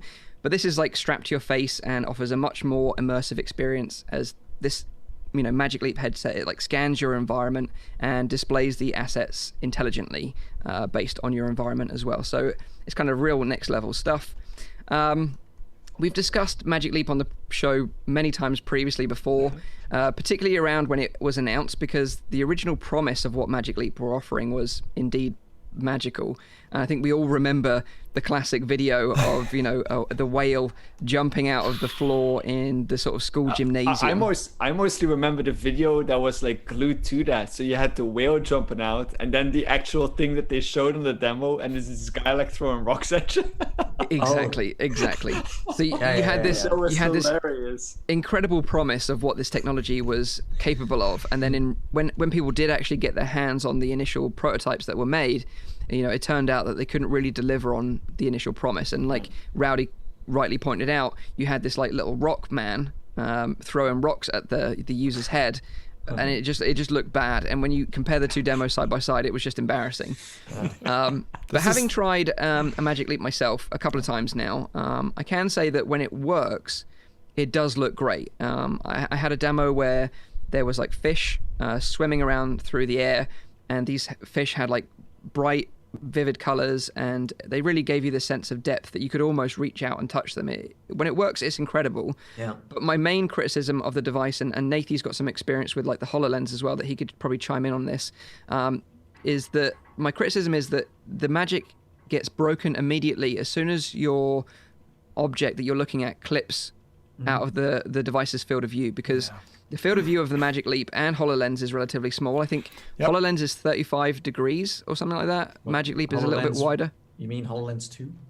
No, the original HoloLens. The original one. Yeah, it's relatively small anyway. I can't remember the exact number. For me, that was the same. When I tried the HoloLens, I was like, oof, the field of view is just so rough when you're used to virtual reality. Oh. Yeah, and that's the problem, and what I mean by clipping is that basically if you turn your head slightly away from the object that you want to look at, it gets cut off basically and is cut off in midair, because there's still other background in your field of view that you can see, but just the object's missing. It's the same effect as if you have ever watched someone using a green screen, walk to the edge of that, and then it's just a hard line. And the trouble is that actually this kind of three-dimensional trick that they're using, like when they had spiders crawling out of the wall or whatever with HoloLens, it's a great example. But when that viewfinder essentially that you're using is so limited, it destroys the appetite of the user to use it, and that's the problem. Yeah. If you use those glasses from a distance, it's really cool. But if you want to get closer, it's not just immersion breaking, but it can also be hard to do the thing you want to do, the task you want to do. Although when I tried the HoloLens 2, I was pleasantly surprised. It's very good in terms of field of view as well. It's got a much wider field of view. Yeah, it's way wider. I didn't really mind the first HoloLens and also the Magic Leap in terms of field of view, because I know where the tech is at right now. So that's it. So even for that, it's still quite impressive. It's just that we're talking about HoloLens 2 that is very industry focused, very corporate, and then we have Magic Leap on the other side, who was going the other route, and that is consumer. And I think marketing wise, Magic Leap was doing very well. I thought they made AR look very cool, with that how was it called again? The Zoidberg. I don't know. It was like shooting with these laser guns. I forgot the name. The thing that kind of bothers me a bit with that, and I've said that before, is that what I like about the HoloLens is that they're giving an actual representation of how the technology is and how it will likely be when that device becomes available. Yeah. While with Magic Leap, they're delivering a promise that I just know, and I think a lot of people agree with that they're not going to be able to deliver in the time frame that they suggest that it will. And yes, I know that it's like it's interesting to see, and it drives a lot of money into the industry because they got enormous amount of funding. But don't forget, there are other companies that are also working on this specific technology that do not get that funding, because all of that funding went to Magic Leap. And what we're seeing now is that they're going away from consumer field. So all of those companies that are focusing on the consumer field and that were actually entitled to that kind of money, they kind of lost out. And I think that's a very bad thing for a technology that is so new, so revolutionary. The big difference is that Microsoft is, well, let's say a very well-established company, and even that is an understatement, I guess. I'm not talking about Microsoft. No. But if you look at what Microsoft was showing off, most of the videos were just a representation of what you would see. Although, of course, they also had these videos where it looked nicer than it was. But Magic Leap had to, create hype to get funding, and they went so far as you said, that wheel video and stuff like that, where in the end the actual product was not even close to. So that's where you have to find a balance. Still kind of lie to people with some hype videos, but they went like over the moon with the videos they made, and I think that's where that negative spin comes from. Yeah, and also it's worth mentioning that HoloLens and Microsoft, they did something super smart, which was when they demoed it live, they actually had an overlay of what it actually looked like in real time. And that was an incredible tech demo as well from them. That was so complicated, Mike. My God. Dude shouldering what looks like a rocket launcher camera, giant braided cables. I mean, thick, bloody, like telecoms cable going all the way to the unit, and then this dinky little unit. But I mean, that's how you sell. That's how you sell. Yeah, absolutely. Amazing. But basically, Magic Leap, with its lofty goals, they originally wanted to sell 1 million of these headsets, but ended up, in a matter of fact, only selling 6,000 development kits in the end. Ouch. And this week, the founder and CEO of Magic Leap, Ronnie Abovitz, he posted a blog stating that the company is facing difficult times, predominantly pointing the finger at the global pandemic, stating that it's affected the availability of capital and the appetite for long-term investments. Of course it but is. As we can see, in reality, behind the scenes, there was other stuff going on, and it was failing before this point. Anyway, and I'm not, saying that what they're doing isn't innovative or, impressive. It is, but I just think they're not being 100% transparent here, I don't think, because... But I don't really mind that, because they've always had that little bit that like veil of mystery that is like over this company, as like nobody knows what they're really working on, and like what is this device really for. And I think that's good. I think that's cool, because I think a lot of people are interested in that kind of stuff, to know what is going on behind doors. I mean, Valve does something similar as well. Apple does something they're very similar, mysterious. and they attract very smart and very intelligent people by bringing them out onto a project like that. Yeah. That's just how it works. But at the same time, I'm a little bit disappointed in the fact that they're now pointing fingers at like a global crisis. Not that it's not affecting them, it likely will. But this was one of the companies that was, back when they were full in their glory, was going to be the new Apple, was going to be the new big major company. It's going to be the company of the future. I remember reading so many threads about it on Reddit, where they said that this company was gonna be a... But it is good news. Like, this is good news for somebody. This is good news for Facebook, because they're building an AR headset. And so to lose a competitor from the field... Yeah, and all these experienced, talented people as well that have been working on this for some time. But we've got to remember that Magic Leap, they amassed $2 billion in funding. That is an incredible amount of money. And only last month they were actually trying to sell the company for $10 billion. They were looking for buyers in Google, Facebook, and Apple, which none of which actually transpired. So they were. Internally they were trying to not trying to get rid of the company, but they were trying to sell off, and that didn't work out, and now they're in this situation now. But in the post, this is what they actually, Ronnie Abovitz actually stated. So he said, to prepare Magic Leap for the future, we have taken a close look at our business and are making targeted changes to how we operate and manage costs. This has made it necessary for us to make the incredibly difficult decision to lay off a number of employees across Magic Leap. And it's estimated that roughly around 1,000 employees have been laid off. How many employees do they have? Do you know that?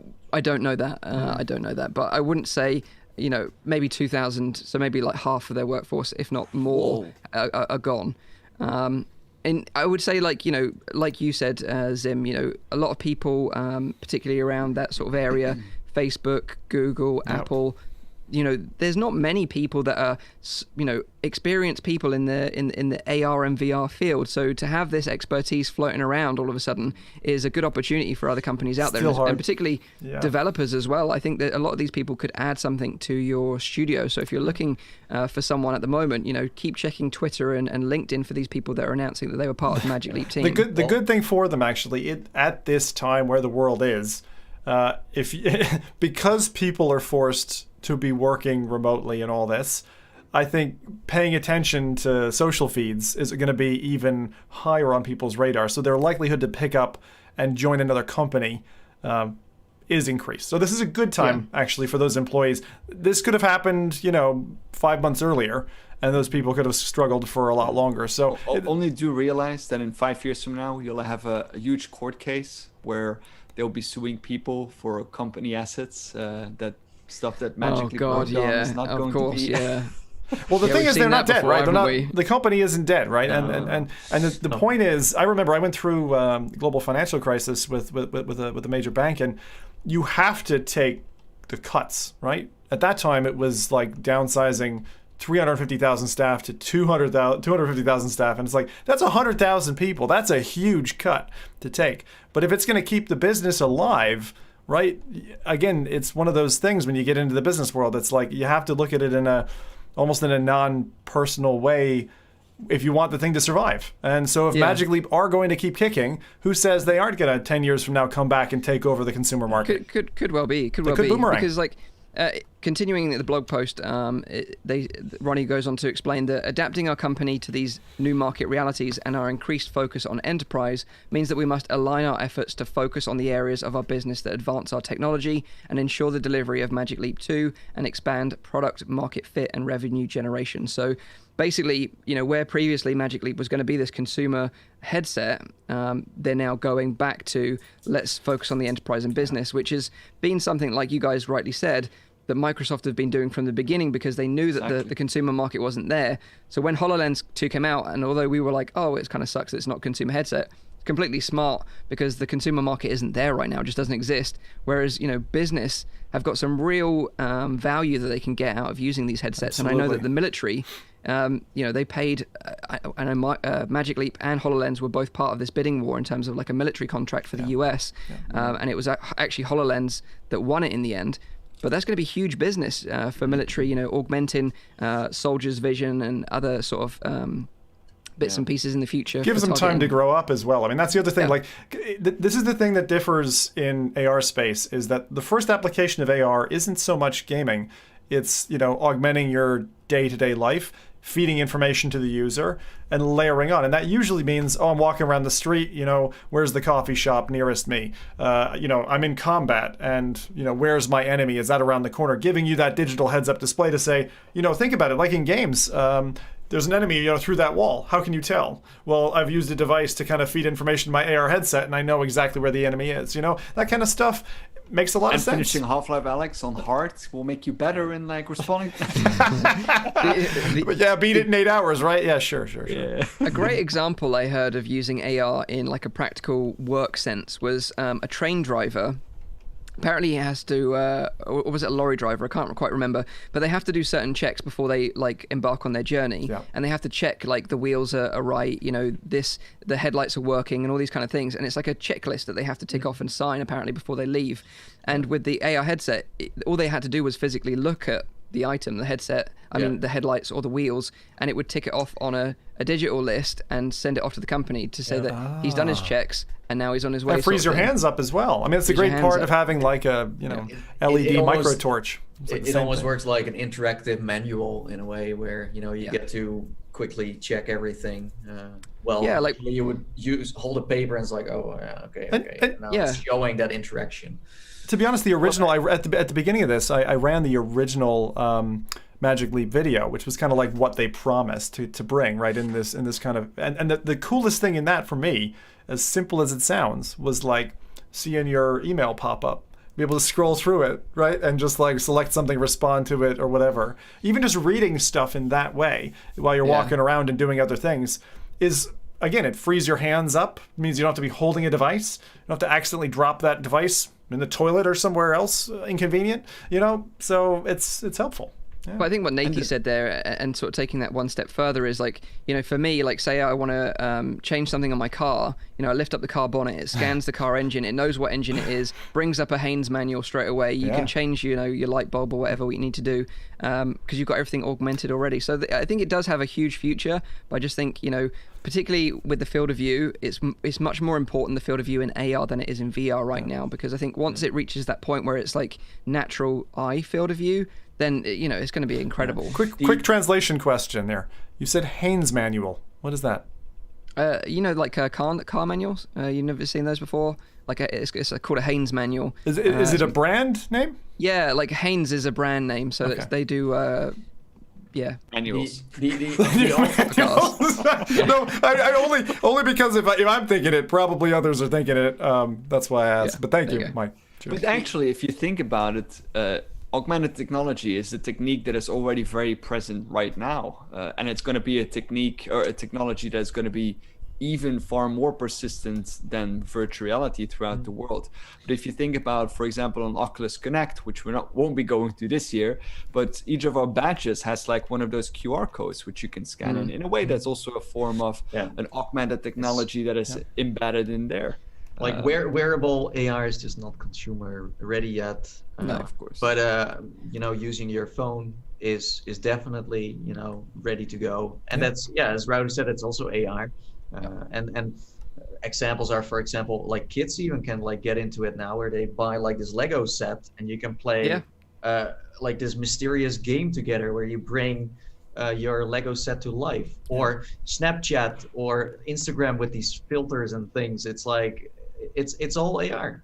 And actually, kids may like eat that stuff up, because you guys know I've got gamer kids, but stuff like Pokemon Go and the Jurassic Park one, all that kind of stuff, like they love the AR feature of it. It's like, oh man, I want to see Bulbasaur the size of my shed, like that kind of thing. And it's interesting because I didn't know if they would hook to that, but I guess it ties into the whole like creative side of the mind as well. But talking about eating stuff up, Mike confused the entire chat because everyone is now talking about Heinz ketchup. Haynes. But yeah, regardless of what you think of the company and the product, it's always sad people being laid off. People losing their jobs sucks. But yeah, like I said earlier, if you're looking for someone in this industry, go look them up, because there's going to be plenty of them around right now. But I do think Rowdy made a good point earlier in that this could deter investors in the future from other AR and VR companies, because they're all in immersive tech together, and they do get confused and bundled up together sometimes. So hopefully this doesn't have too much of a wider impact, but we'll take time until we see the true ramifications of this. It's not the only company that is kind of using the pandemic right now to kind of shift the focus to a problem that is a total different problem than their own. Yeah. But just what I'm saying is that it would have been nice to see that $2 billion be split a bit more evenly on other companies that were also working on this kind of technology. But that's not how it works, I guess. But you can buy a lot of fish with that. Every race has to have a winner, though, Rowdy. So in the end of the day, they maybe they would have been that company. Some just didn't turn their way. So that is our hot topic this week, Magic Leap. So that's the news and hot topic done. Super hot. Now, of course, it's time to hand it over to Zim in his new spot at the end of the show to get you all fired up for what's coming, next week that you can play in VR. And that's how we're going to send you off this week, and from here on out, in fact, all the juicy games that you can play.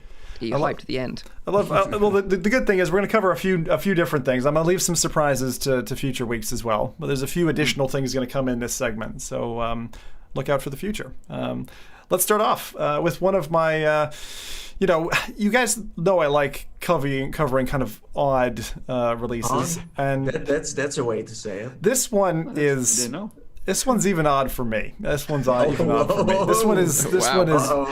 A bizarre app that I can't wait to try. Cover your eyeballs. So this is SoundSelf, a technodelic, and don't ask me, please, what a technodelic is. But for $30, £25, you can go on essentially an altered state of consciousness journey on PCVR. So, 22nd of April. This app, SoundSelf, can actually be enjoyed in 2D as well, oddly enough. But it is a menagerie of hypnotic lights, colors, and sounds, powered by your voice. That's the most interesting thing about this, I think. But yes, it's meant to induce a kind of altered state of consciousness akin to, low-grade drugs. So what happens in this is emergent music harmonizes with you as you navigate through strobing tunnels of light. Obviously, if you're one of those unfortunate people who can't take pulsing lights, this app is not for you, because that's what you're going to get. You get all kinds of crazy shapes and kind of this journey. Seeing some kind of coverage of this game, the closest thing that I can say about SoundSelf is that it looks like a music visualizer that's obviously active and running off of your voice. But again, having gone through that ayahuasca game not too long ago, it's again something that induces this kind of state of being. And a lot of people are saying this is the right time for this to launch because people are looking for somewhere they can kind of go meditative. Some people are saying if it's legal in your state or whatever, you can add certain elements to your biology to help enhance the experience. Apparently a little bit does a long way. And that's it. That's SoundSelf. Would you guys have any interest in trying this app? So wait. So to kind of go down to its roots, it's like the Windows Media Player from back in the days. It was showing these flashy colors while you were playing a track, but this time you're in it. Yeah. You're the one making the sounds. It's like visual ASMR, but yeah. Wait, so I just do like sounds like ooh, ee, ooh, and then things happen. Those sounds you normally make before the podcast that piss us all off. Those sounds. Wow, the truth comes out. I'm out. No, it's like they encourage you to do mantras, right? I think that's what the official term. Oh yeah. Where it's like ohms and stuff like that, like to get into this like meditative state. I've actually been looking into this app quite a bit. I haven't tried it yet. I have got it. I haven't tried it yet, but it looks really interesting. And what I've heard about it is like it's the closest thing that you can get to taking like LSD without actually taking LSD. Do you know what I mean? Like I've never taken any sort of psychedelic drugs before, but I've heard that this will give you a similar feeling. They're going to say, but I've heard that it's good. I'm not taking drugs before, but no, I wouldn't condone any drug use. But this looks interesting, in that sense. Yeah. You can't go to Amsterdam anyway, so this might be it. Yeah. Actually, are Brits allowed anymore? Because I thought a while ago they were like banning. Because Brits for a long time were like going to Amsterdam to get their drugs or whatever. But I think they stopped that, if I'm not mistaken. No, I think you can still go to Amsterdam. Yeah. That's why Brexit happened. That's why Brexit happened. We gotta stop this. All them kids, those naughty kids. All right. Anyway, so that was the first one. That was SoundSelf, a technodelic. As I said, I'd love it if someone could describe to me exactly what that word means. But we'll leave that for another time. Next up, another odd name for a title, and one that I'm very interested in. Would you guys be interested in subscription Beat Saber? Because that's what this is. This is a puppy on a treadmill. No, this is Supernatural, available on Quest. A really compelling and I think quite it's a challenging kind of business proposal. Would you be willing to pay $19? That's basically $20 or £15 a month for an exercise app. Now, bear with me for a moment. So Supernatural is a complete and connected fitness service for VR. That's how they tagged this. But these are the things that might get you interested. Okay, first off, a new 20 to 30 minute workout every day, expert coaching from real trainers, music from world popular artists, and workouts set in beautiful destinations, with a free trial for 30 days to check it out.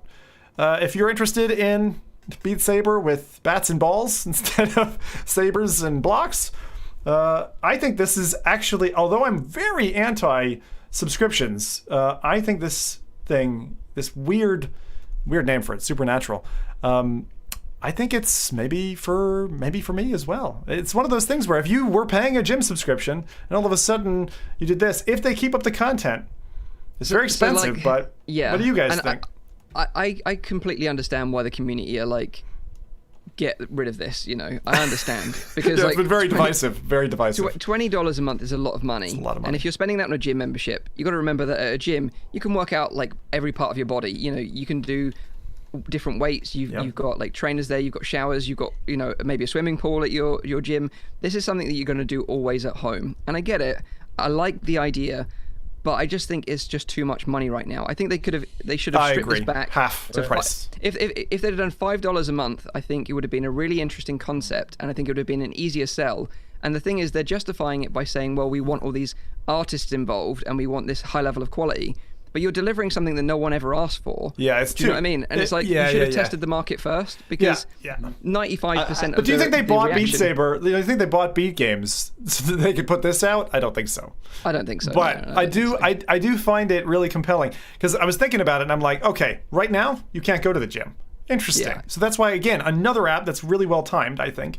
And the second thing is, actually, if you're traveling, if you're a globetrotter and you can't have a gym, then you can bring your Quest with you on the plane. When planes fly again, but you can bring it with you. It's the gym that travels with you. And for people like my wife who use the Quest primarily as an exercise machine, I think there's a compelling corner here. But like you say, prices... I disagree with that, and I'll explain why. First off, I think the price is ridiculous.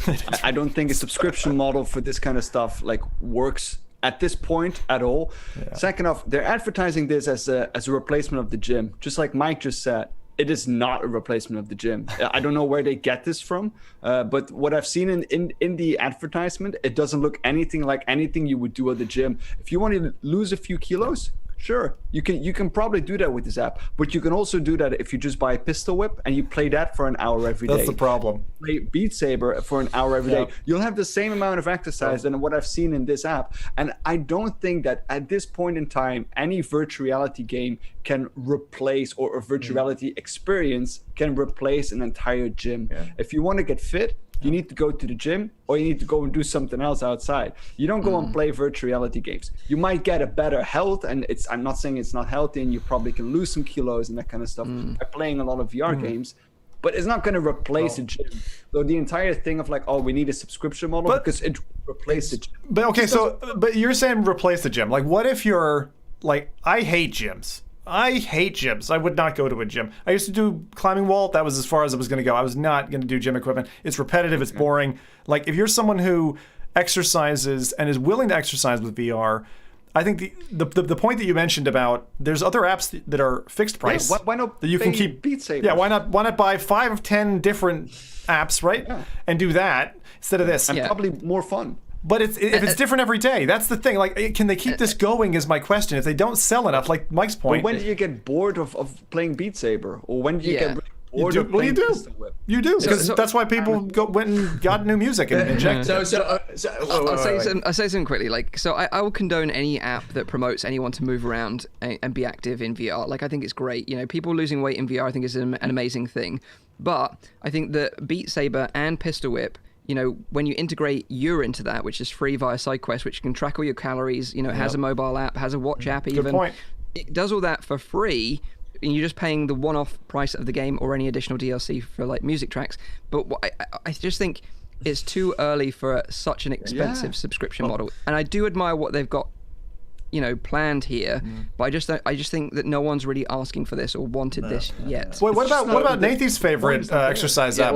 Half-Life Alyx exercise has there's certainly a mod for that. It can be a very good exercise, but as Rowdy said, every VR game, if you really get into it, you can. But at a gym, you can train all body parts, and in this one, it's still specific because you do certain moves, and that's it. But what I want to say about this application is that what I thought is very interesting about it is that you have a coach that excites you to work out, and if someone could build an entire experience around that would be fun. But what Rowdy says, the price too expensive. They are very confident. Apparently, they think that the content they offer is enough to keep people going. It could, shoot back into their face, just like with Space Junkies, where the price was so high, and then that can, have the launch, bring the launch in trouble. But what blows my mind the most, the first time I saw this popping up on the internet, is that, yes, this game looks like Beat Saber, and it pretty much plays like Beat Saber with some new elements to it. But how the freaking heck did this get approved on the store with Facebook just buying Beat games? But that's why I'm saying. And then it's on there. Like how? Yeah. How did they pull it I'll out? tell you how. They paid them a lot of money. I'll tell you how. I don't think it's a money changing hands thing. I think it is a California culture thing. Because if anyone knows like the Bay Area and stuff, people are like fitness nuts. And so to have an app like this feed that, I don't think if you had like the headquarters of VR out of Beijing, London, anywhere else, I don't think this would have floated. I don't think so. But I'd be really interested in Beat Game's response to this. The thing is, like, all our arguments about this game is kind of a moot point anyway, because we can't actually play this game. No, that's true. It's only available in US and Canada.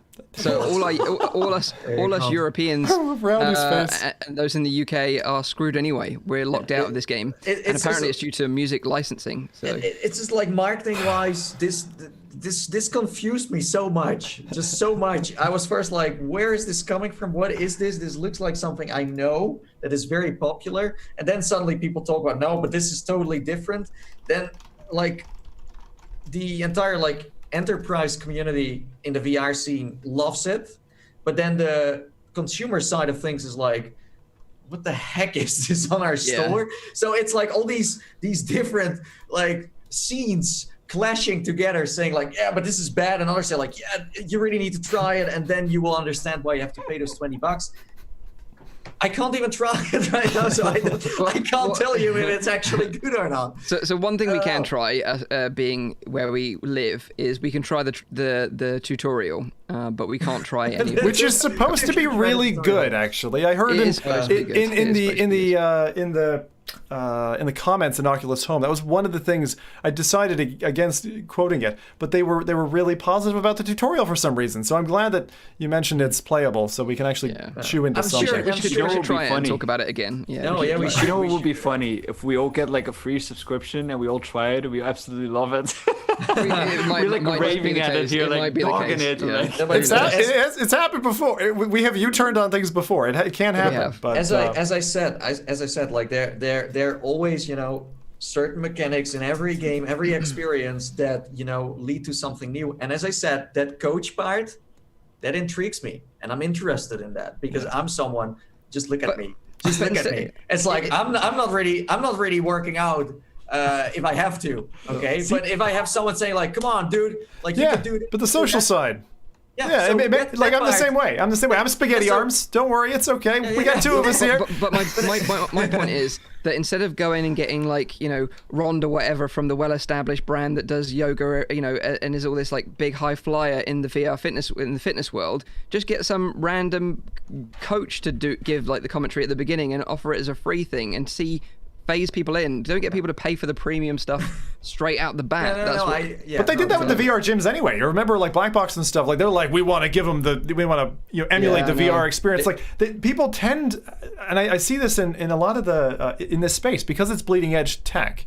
Oftentimes you see entrepreneurs like go the whole hog. They're like, we're gonna pitch to go the whole mile. So this application came from within VR, right? Within, yeah. And within, what did they make before? I'm not completely up to date. Unlimited. They have done some other stuff too. So maybe their background also explains their way of doing this now. Because as I said before, they are very confident. They think it works. They're not just putting the subscription on there and think like, it's too expensive. No one is going to do it. Apparently, they see the chance that this is going to work. And we're not a month in yet, so we don't know what is going to happen, but it's hard to keep content up, because it's a lot of money. That's like a VIP subscription, so you need to offer a lot of stuff. Let me ask you guys, what subscriptions do you actually pay for now? Subscriptions? Netflix. Yeah. Apart from your premium subscriptions to Gornhub. It's free this month. It's free. I pay for the multiplayer add-on to PSVR, which I probably shouldn't. That's probably one of the annual subscription you pay for that. I don't pay for the same for Switch, which is really weird because I play Switch way more. But you pay for an added service, right? that's what you pay for, because you don't have access to that in any other way. But I still don't see this app as delivering something that I couldn't do in a probably easier and cheaper way in something else. Why don't they pivot it? Like, I think it would be smart for them to pivot this and basically say your only entry isn't subscription. You could have, like, for instance, make the base app free. Give them one thing a month, right? Out of the 30 you're generating. And then people get a taster. And they actually can keep coming back and be like, have a couple of tastes of it. And then they're like, oh, I'm bought in. Because that's the thing. In those 30 days, irrespective of the geographical lockout, in those 30 days, you need to convince me to pay for your subscription. Yeah, well, that's what they think is going to work. Yeah, but now, look, this business, if this is going to work, now is the time. If this is going to work, if Supernatural is going to take off, this is the perfect petri dish for this experiment. And they kind of timed it better. I just want to share this comment from the chat. Someone made a really great observation. They said the great thing about Netflix is you can share it with multiple users taking advantage of one subscription. So does that mean that if one of us gets a subscription, we can share it together? It's funny though. Like, I've never heard us being so triggered about 1 year that is like a fitness app. But I do think we should try the tutorial and come back to this. I would love to try the full version too, but I'm not gonna get into VPNs to do this. I'm not gonna do a VPN. No. And I'm also not gonna pay $20 to find out what the next content is gonna be. But I have a VPN. I am curious. I can share with you, Nathan. You share with all of us. Oh, your VPN. Oh, you want to share? We'll share a VPN subscription as well. Yeah. I'm gonna. I just when I come back, it's like this buffed up dude. It's like, jacked. Yeah, I played Supernatural. You really? I hate it. Yeah. It's really weird. Why only one arm? Anyway, okay, let's go. Yeah, and I can also watch all the American Netflix now because I got a VPN. No, but I think what we're gonna see is a drop in price. Maybe to go first for like maybe $15 and then $10. But subscription stuff in VR is a very unknown territory. So you got to salute them for trying. And they will have data to find out what's going to happen. But again, what blows my mind is that this app can just exist next to Beat Saber on the Oculus Quest. I cannot believe my eyeballs that this is happening. That you can just that's weird. Kind of copy paste Beat Saber to a certain degree. It has its own unique features, but it's still looking like Beat Saber, and in the core, it plays like Beat Saber. Yeah. And especially then Oculus just approving that. Especially when Oculus previously said that they would reject apps that were too similar to apps that were already installed. Yeah, that's Something happened.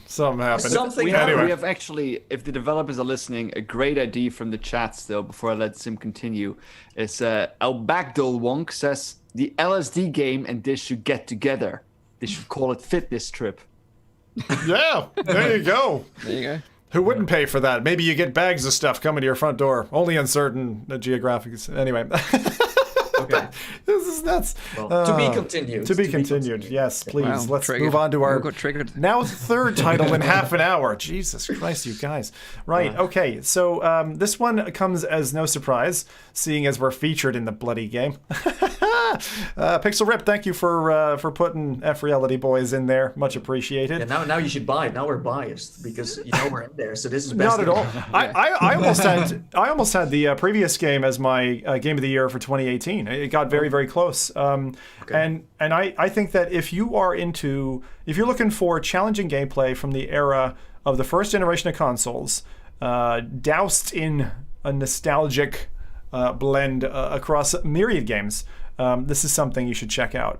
It does something that other titles really haven't done much of, and they've released on a whole ton of platforms. So they've done this Pixel Rip 1995 on PSVR, PC VR, Quest. It's available for $20. I loved Anna, her statement saying it was a quick miss. They should have priced it for $19.95, but they went for $19.99. $15.49 in pounds. This is out since the 23rd of April. So it's back. It's a brand new experience for game within a game. And if you haven't tried something like this in VR before, it's there aren't too many VR games like it. Maybe virtual reality, the original Pixel Ripped. There's not too many gorgeous. that. It looks great. You guys have actually played it, so I'm going to shut up and let you guys talk about this one because I haven't had a chance yet. So first of all, what you're saying is that if you like that genre, then it's for a certain audience. It is for a certain really audience. into games. But what I want to say straight off the bat is that if you have not played the first Pixel Rip game, then this is an absolute blast. If you own an Oculus Quest, you're gonna have the time of your life, because the first one wasn't on Quest. But if you have played the first one and you now play the second one because the story continues, then, well, in my opinion, from my perspective, it did lose its charm a little bit, because a lot of the things that were super magical in the first one are getting reused in the second one. And you're like, yeah, I have seen this before, and this mechanic, it's a part of Pixel Ripped, but you got to innovate to step up your game. And I felt like this one was, quite secure, comfortable. Yeah, like very preserved in terms of gameplay, and that's not because the team doesn't want to do it. Apparently, that's what we heard. It had everything to do with, how much time they had to finish this up. And of course, you have a budget to work with. Yeah. But yeah, I don't know. It's an okay game, but it wasn't as good as the first one. And I do compare it to the first one because, as I said, the story continues. So it's fair to do so. Yeah, I totally agree with what Natey's saying here as well. Like, the game within the game mechanics of the first one were really amazing, because you had this handheld Game Boy that you were looking at. Whereas now, because of the era is 1995, they've switched to consoles, so you're predominantly sitting in front of a TV with a controller, and it loses some of that magic of like just putting the Game Boy away and looking up at the teacher, for example, in that level where you had to distract the teacher so you could play the Game Boy in your classroom. That was really, really cool. So it misses some of that magic. Also, what I found was that I also agree with Natey that it wasn't as good as the original, but I also found that because some of the games that they're paying tribute to, and there's some amazing classics in there, by the way, like Legend of Zelda, Alien 3, Mortal Kombat, Road Rash. Some amazing classics in there, but they stick to those original game mechanics so tightly that they miss out on some fun. So a good example of this is that there's a Streets of Rage type level in there. And it's stuck to like the original Streets of Rage format, in that you can only punch and do like a jumping kick. You can't pick up any weapons, you can't throw barrels, you can't do a kick, you can't do any special moves. And this drags on for a good sort of 10-15 minutes, and it gets pretty repetitive and dull at that point. Not just that, it's like the combination of you playing the video game and then in the real world you got to do some stuff, but it's the same thing you have seen before. Exactly. So imagine you could suddenly a barrel spawns in real life and you can throw it through the screen onto enemies. It's just an example, but there was so much you could have done in that, space. How's the level of difficulty? Because I found the original one to be quite challenging, and I liked that it was a challenging kind of retro it's not as hard. It's not as hard. No, it's like as you said, the Street of Rage level, like especially at the end, that level was like over the moon difficult for me, at least. Like I could not get past certain enemies because they are very ambitious in terms of difficulty. But in this one, like the start is quite easy. And I think a good point to make is that if you fail that level, you have to start almost from the beginning again. That's the classic video game part. That is classic video games, but it's annoying. It can be annoying. It's annoying when you feel like it's the game design rather than you. So I do want to give it some credits. Maybe not in terms of gameplay. I think the gameplay, as I said, was just reserved. If you have never played Pixel Ripped, again, you're gonna have a blast. If you have played the first, then the second one is okay-ish. But storytelling-wise, they have improved a lot, because in the first there wasn't that much going on with the dialogue, and in this one they seem to have leveled up. There is much more attention to the story now, where the characters are interacting more with you, and you get to learn more about the character you're playing.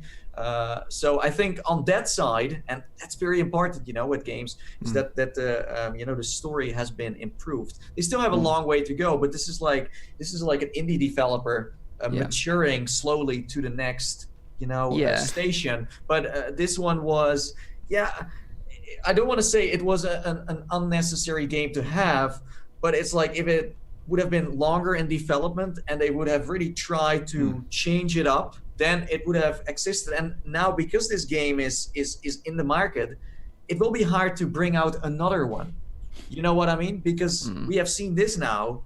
But if people have played these two and they're kind of, they have seen it. Kind of done with it. How are you going to, because that's what they are listing on that returning consumer. And I don't know if they can do it with another one, because this one, as I said, it's not like I want to have another Pixel Rip game now. Well, the first one made me excited for the next sequel. Yeah, I agree with Nathan that, a few months polish, adding just some extra bits of fun and harking back to classic games. Like there's a beat 'em up section, for example, like a classic beat 'em up, where again you only have like a punch and kick move, whereas it would have been nice to add like a a special move or a finishing move, just to add that extra little bit that you think, oh, this is just really, really cool, just kind of misses that extra part. But I think overall, like the feeling of nostalgia and playing those games, like especially if you were a big fan of playing games as a kid, it definitely gives you that, and I would give it real credit there, and I did enjoy playing it.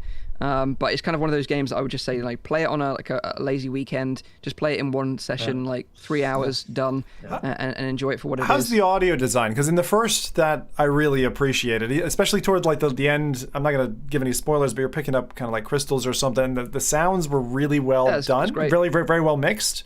Yeah, it's great.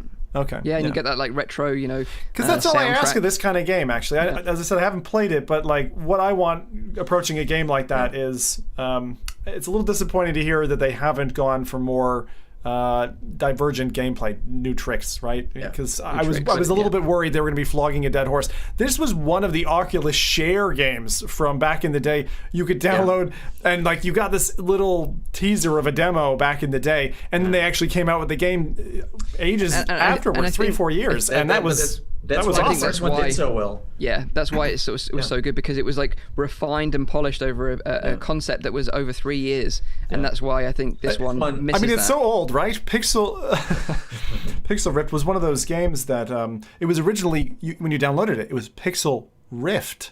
Pixel Rift. And they were forced to change their name, or were asked to change their name.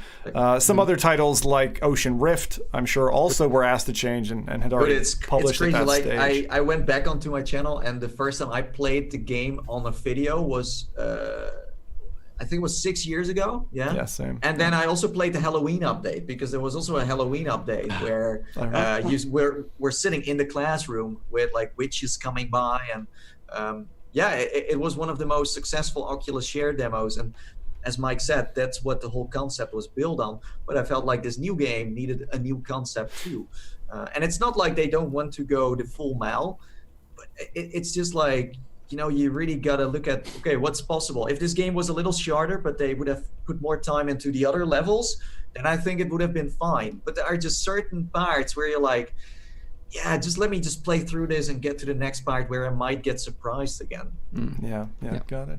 I had a question for you guys on this. Obviously, there's some like collectible trading cards or something in the game. Like, who else did you see as you're going through the game? Other creators and stuff. Well, I played the Quest version, so I didn't see any of them because they're not in the Quest version yet. I think the game cards, the game hero cards, which have like VR content creators on them, including many of us, are in the Steam version of the game. I think they will come to the Quest version, but not yet. Okay, cool. Yeah, platform limited. But I think it's good to get this feedback, and I'm sure they're gonna use it. It's just it's hard where. We all know Anna very well. We met her at Oculus Connect. We know she's very ambitious about this stuff. She put everything she has into it. This whole story is basically based on her life, and that makes it. It's almost like it's like your baby is beautiful, but also a little bit ugly in some ways. But I do think again, that it's like the barrier has been put so high with the first game that it's always going to be hard to top it with a second one in a similar kind of style. And I think that's not a bad thing. It's just because the first one is so good. I think that's what you mean. But yeah, like you say, it is hard because we are all friendly with these people, but I think we have to be give them the criticism where it's due. Absolutely. I think even like actually if you're friends with developers and you have you have sat at a bar with them sometimes or had a fun time. Put the armor on. Who here hasn't put the helmet on? Then like usually I'm a little bit more critical because they can use it, and it will improve their games and maybe their sales and stuff. So yeah, exactly. Brands do, Yeah, don't be. I think it's a very good point. Like, don't be short-sighted when you're giving criticism. You know? True. So great. I'm gonna just run a couple of very short trailers here to flag some of the stuff that's out, but I'm not covering in detail. So things that you might have missed. The Morrigan was an excellent RPG. That's just come to Rift, and I would say was one of the better RPGs that I've played. Very cool, stylized game. It was early access, I think, when I played it, and there were still some bits of the game not finished. But if you are looking for something that's going to give you a couple of hours and you're missing that kind of RPG feel, it's a really nice indie game. So that's one that just came to Rift, and I think you might have missed. One more, an oldie, but a goodie. And we're going to guess this.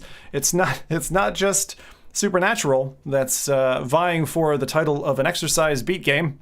Anyone going to guess what this one is? Fit VR. Nope. Audio Shield has landed on Quest, which is interesting because they almost fell apart, the Steam release and the previous Oculus Home release, because of the conflict with using kind of YouTube linkage and stuff. But this one, again, looks very familiar. In fact, the triangles from Supernatural are present here. I don't know why, but those have the exact same symbol. These games are like a bunch of inbreds, just keep back and forth trading things, So this one, interesting. They have brought in music, and again, for a Quest game, I think it was one of the original like powerhouses, but I think it's going up against some very steep competition. It's hard to compete. In fact, Dylan Fitchwer reached out. He was the guy behind Audio Surf once upon a time. I was a real fan of that dev, and I was asking him to do a VR game, and then he came out with Audio Shield, and he's like, a year later he tweets me and he's like, hey, guess what? You guessed it right. I couldn't tell you then. And I was like, that's awesome. And he brought it out, loved it in the time. I think it hasn't aged particularly well, but Questers, look out for that one. You might enjoy. Custom songs. Custom songs, exactly. Custom song support is interesting. You can load with that. Other thing, this one I think I take as a bit of bad news. I don't have a trailer for this one. Space Channel 5. If you're looking for something on PlayStation, launched about a month ago, it's already being discounted by Sony by 30%. It's gotten not great reviews, but if you were really looking to dance your feet off, then Space Channel 5 is there. Well, I've been waiting for the video from Nathy. Where is it? Nathy. Well, this, now you mention this, they reached out to me to play it. So this explains why this whole thing is going on. I'm going to save the freaking world. By dancing. I can't wait to see that. It's honestly, we're in a race now because I'm going to play Space Channel 5. That's why when I was just about to play it, that's when my Move controllers died. So I had to cancel my event. Well, that's where my eye died. So, hey. Your what died? Yeah. Oh, your eye. Yeah. Yeah, that's like I had it planned, but then my eye decided to go on a different journey. If you want to watch some skinny white dudes smash to some alien beats, coming up soon. Oh, you know what we should do? If you play the game and I play it, we should sync it up and then put it next to each other, so we look at who has the best dance moves. All right. Do it in a green screen and then put it in a club. Me and Rowdy just have a couple of beers and judge. Yeah, oh my god. Okay, we got to talk about this post-show. Maybe we got an idea brewing. Last thing, but not least, if you're into Battle Royale games, Virtual Battlegrounds finally has come out. And lots of people have been talking very nicely about this game who are into BR titles. So if you are into Battle Royale and you've been enjoying maybe some PUBG or something non-VR, just tiding over until the next Battle Royale game kicks off, then check out Virtual Battlegrounds. That launched about a week and a half ago as well. So that's it for releases this week, but I thought I would give you some trailers at the end. Look forward to next week when we will be putting the lads through a bit of a test of time. We're going to take some trailers from years ago and see if these lads know their games. So look out for that at the end of next week's show next week. I have to say I'm very competitive, so it might be the last. Well, Good luck, Rowdy. So I'm that guy that because you guys are becoming competitive, I just have to be it too. Yeah. Well, what's the prize, Zim? Just pride? TBC, right? But as long as Rowdy doesn't fall on his face like that time with the clay manufacturing the pottery one, then he'll be fine. He'll be fine. You can win a copy of Supernatural and 2 base stations with a serial code. Sounds good, absolutely, man. So I don't know. Awesome. Let's see. What do we do here? I guess I say, Mike, time to wrap up the show. Yeah, absolutely. Well, we could probably take a question or two. So if you want to ask us anything about the show, or you like the new format, let us know. We'd really appreciate it. Just why I recap the show times, which I don't do at the beginning anymore, which I now do at the end. So just a reminder, this is a weekly VR, AR, and MR talk show, live streamed every Saturday on YouTube and on Twitch. You can also catch the show live in VR using big screen TV, which is totally amazing. You should totally go and try that out sometime. The show goes live at 7 p.m. in Europe, 6 p.m. in the UK, and 12 midday in Central US. Also, go and check out the audio version. Rowdy works really hard on making that sound beautiful for your ears on your commute, or while you're staying at home now, chilling out on your lockdown. You can listen to the show on your iPhone or whatever.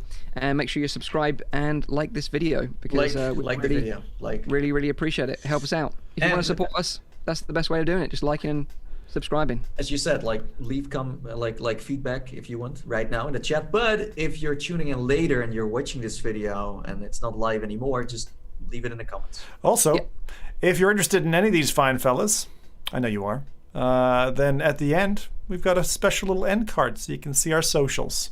Go follow us and stalk us like you crazy internet crazy bat people do.